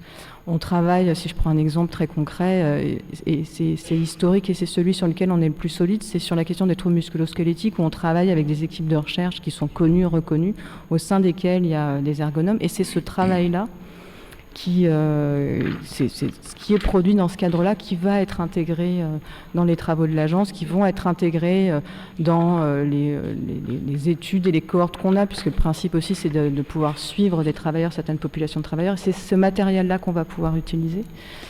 Donc voilà, un constat quand même d'une amélioration souhaitable et possible. Et vraiment, c'est vrai que c'est l'occasion de s'interroger. On a cette mobilisation de l'expertise individuelle, on a la mobilisation d'équipes de recherche, mais comment est-ce qu'on peut avancer ensemble pour pouvoir mobiliser cette communauté des ergonomes, comme on le fait avec d'autres communautés, comme avec les économistes par exemple, et comment faire en sorte aussi d'élargir le champ sur lequel on a cette mobilisation. Et donc la question derrière, c'est la question des leviers, des freins, comment on fait pour avancer ensemble.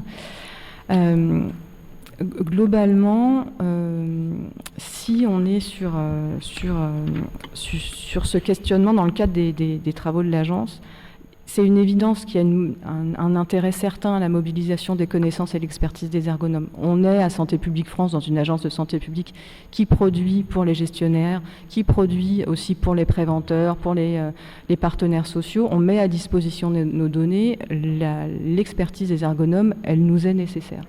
Donc, en fait, comment est-ce qu'on pourrait s'articuler ensemble ? Cette table ronde, c'était justement l'occasion d'avoir cette réflexion un peu collégiale pour avancer sur cette question-là. Donc on a la mobilisation de l'expertise individuelle, j'y reviendrai pas, ça a été ça a été longuement développé. L'autre possibilité aussi, l'autre levier possible de mobilisation de votre expertise, c'est que on produit pour renseigner sur la surveillance des pathologies, des expositions, mais en fait finalement on surveille et on doit se comparer et on va produire des données par secteur d'activité, par catégorie socio-professionnelle. Et on le sait bien, ça permet de produire des données en vue de l'amélioration des conditions de travail, mais ça ne reflète pas la réalité du travail. Et donc la connaissance des ergonomes, c'est finalement cette espèce de maillon manquant entre ce qu'on va produire au niveau des secteurs d'activité, des catégories socio-professionnelles et la réalité du terrain. Donc ce maillon-là, on peut l'avoir de manière individuelle quand on va interagir avec certains ergonomes, mais ce qui est intéressant aussi, c'est d'avoir des outils qui sont standardisés, validés, utilisés, qui vont permettre de se comparer avec d'autres et qui vont être directement utilisables pour nous comme une agence de santé publique et au-delà des troubles musculo-squelettiques. C'est-à-dire qu'il y a un champ, il y a plein de choses sur lesquelles on pourrait travailler collectivement dessus. Nous, on nous mobilise aussi pour pouvoir contribuer à cette évaluation de la sous-déclaration des maladies professionnelles. Tout ça, on a besoin de cette expertise des ergonomes. Donc avoir ces outils-là validés et utilisables, ces auto-questionnaires, c'est précieux pour nous. Je donne un exemple très concret. Si on produit des données sur une catégorie socio-professionnelle, il y a des catégories, donc c'est très standardisé, c'est donné par l'INSEE, etc. On sait que dans une même catégorie, on va avoir de l'agro, on va avoir du chimique. On sait que ce qu'on donne comme chiffre, c'est pas la réalité des postes. Et c'est là où on a besoin des ergonomes. Et l'information qu'on a avec ces auto-questionnaires ou ces questionnaires, ça nous permet d'affiner ces informations qu'on peut transmettre pour un peu transcrire cette réalité, ce travail réel. Donc expertise individuelle, des outils standardisés sur lesquels travailler. Et l'autre piste aussi, alors c'est toujours un peu plus délicat parce que c'est cette question de la centralisation de l'information, la centralisation de ce qui va être finalement la pratique quotidienne des ergonomes. Nous, par exemple, on va utiliser des données qui sont centralisées par les médecins qui travaillent dans les services de prévention et de santé au travail. Et c'est systématiquement des discussions qui reviennent sur l'homogénéité, leur montée, etc. Mais c'est vrai que c'est aussi un levier à avoir en tête, cette centralisation de votre expertise, parce qu'elle est à la fois qualitative et quantitative, votre expertise. Et aller vers ça, alors de toute façon, on sait que pour être dans l'opérationnalité, il y a toujours du chemin à faire, mais avoir en tête que centraliser votre expertise de manière quali et quanti, ça permettra aussi une meilleure visibilité de la pratique quotidienne, de la connaissance fine que vous avez, et ça pourra être utilisé après à différentes échelles pour justement pouvoir derrière servir à la production d'indicateurs, à la production de travaux, et derrière encore aux gestionnaires, aux politiques publiques, et faire avancer la réglementation, en plus de ce qu'on a dit sur l'expertise individuelle ou sur les outils. Donc ça, c'est peut-être les trois axes dont on peut discuter ensemble ou sur lesquels on pourrait travailler collectivement. Mais après, la mobilisation de l'expertise de la communauté des ergonomes, elle n'est pas discutable. Et donc, c'est comment est-ce qu'on fait justement pour pouvoir consolider. Et je vous remercie encore de cette invitation, parce que c'est vrai que quand on fait le bilan de cette mobilisation, on peut encore s'améliorer. Merci beaucoup, merci infiniment.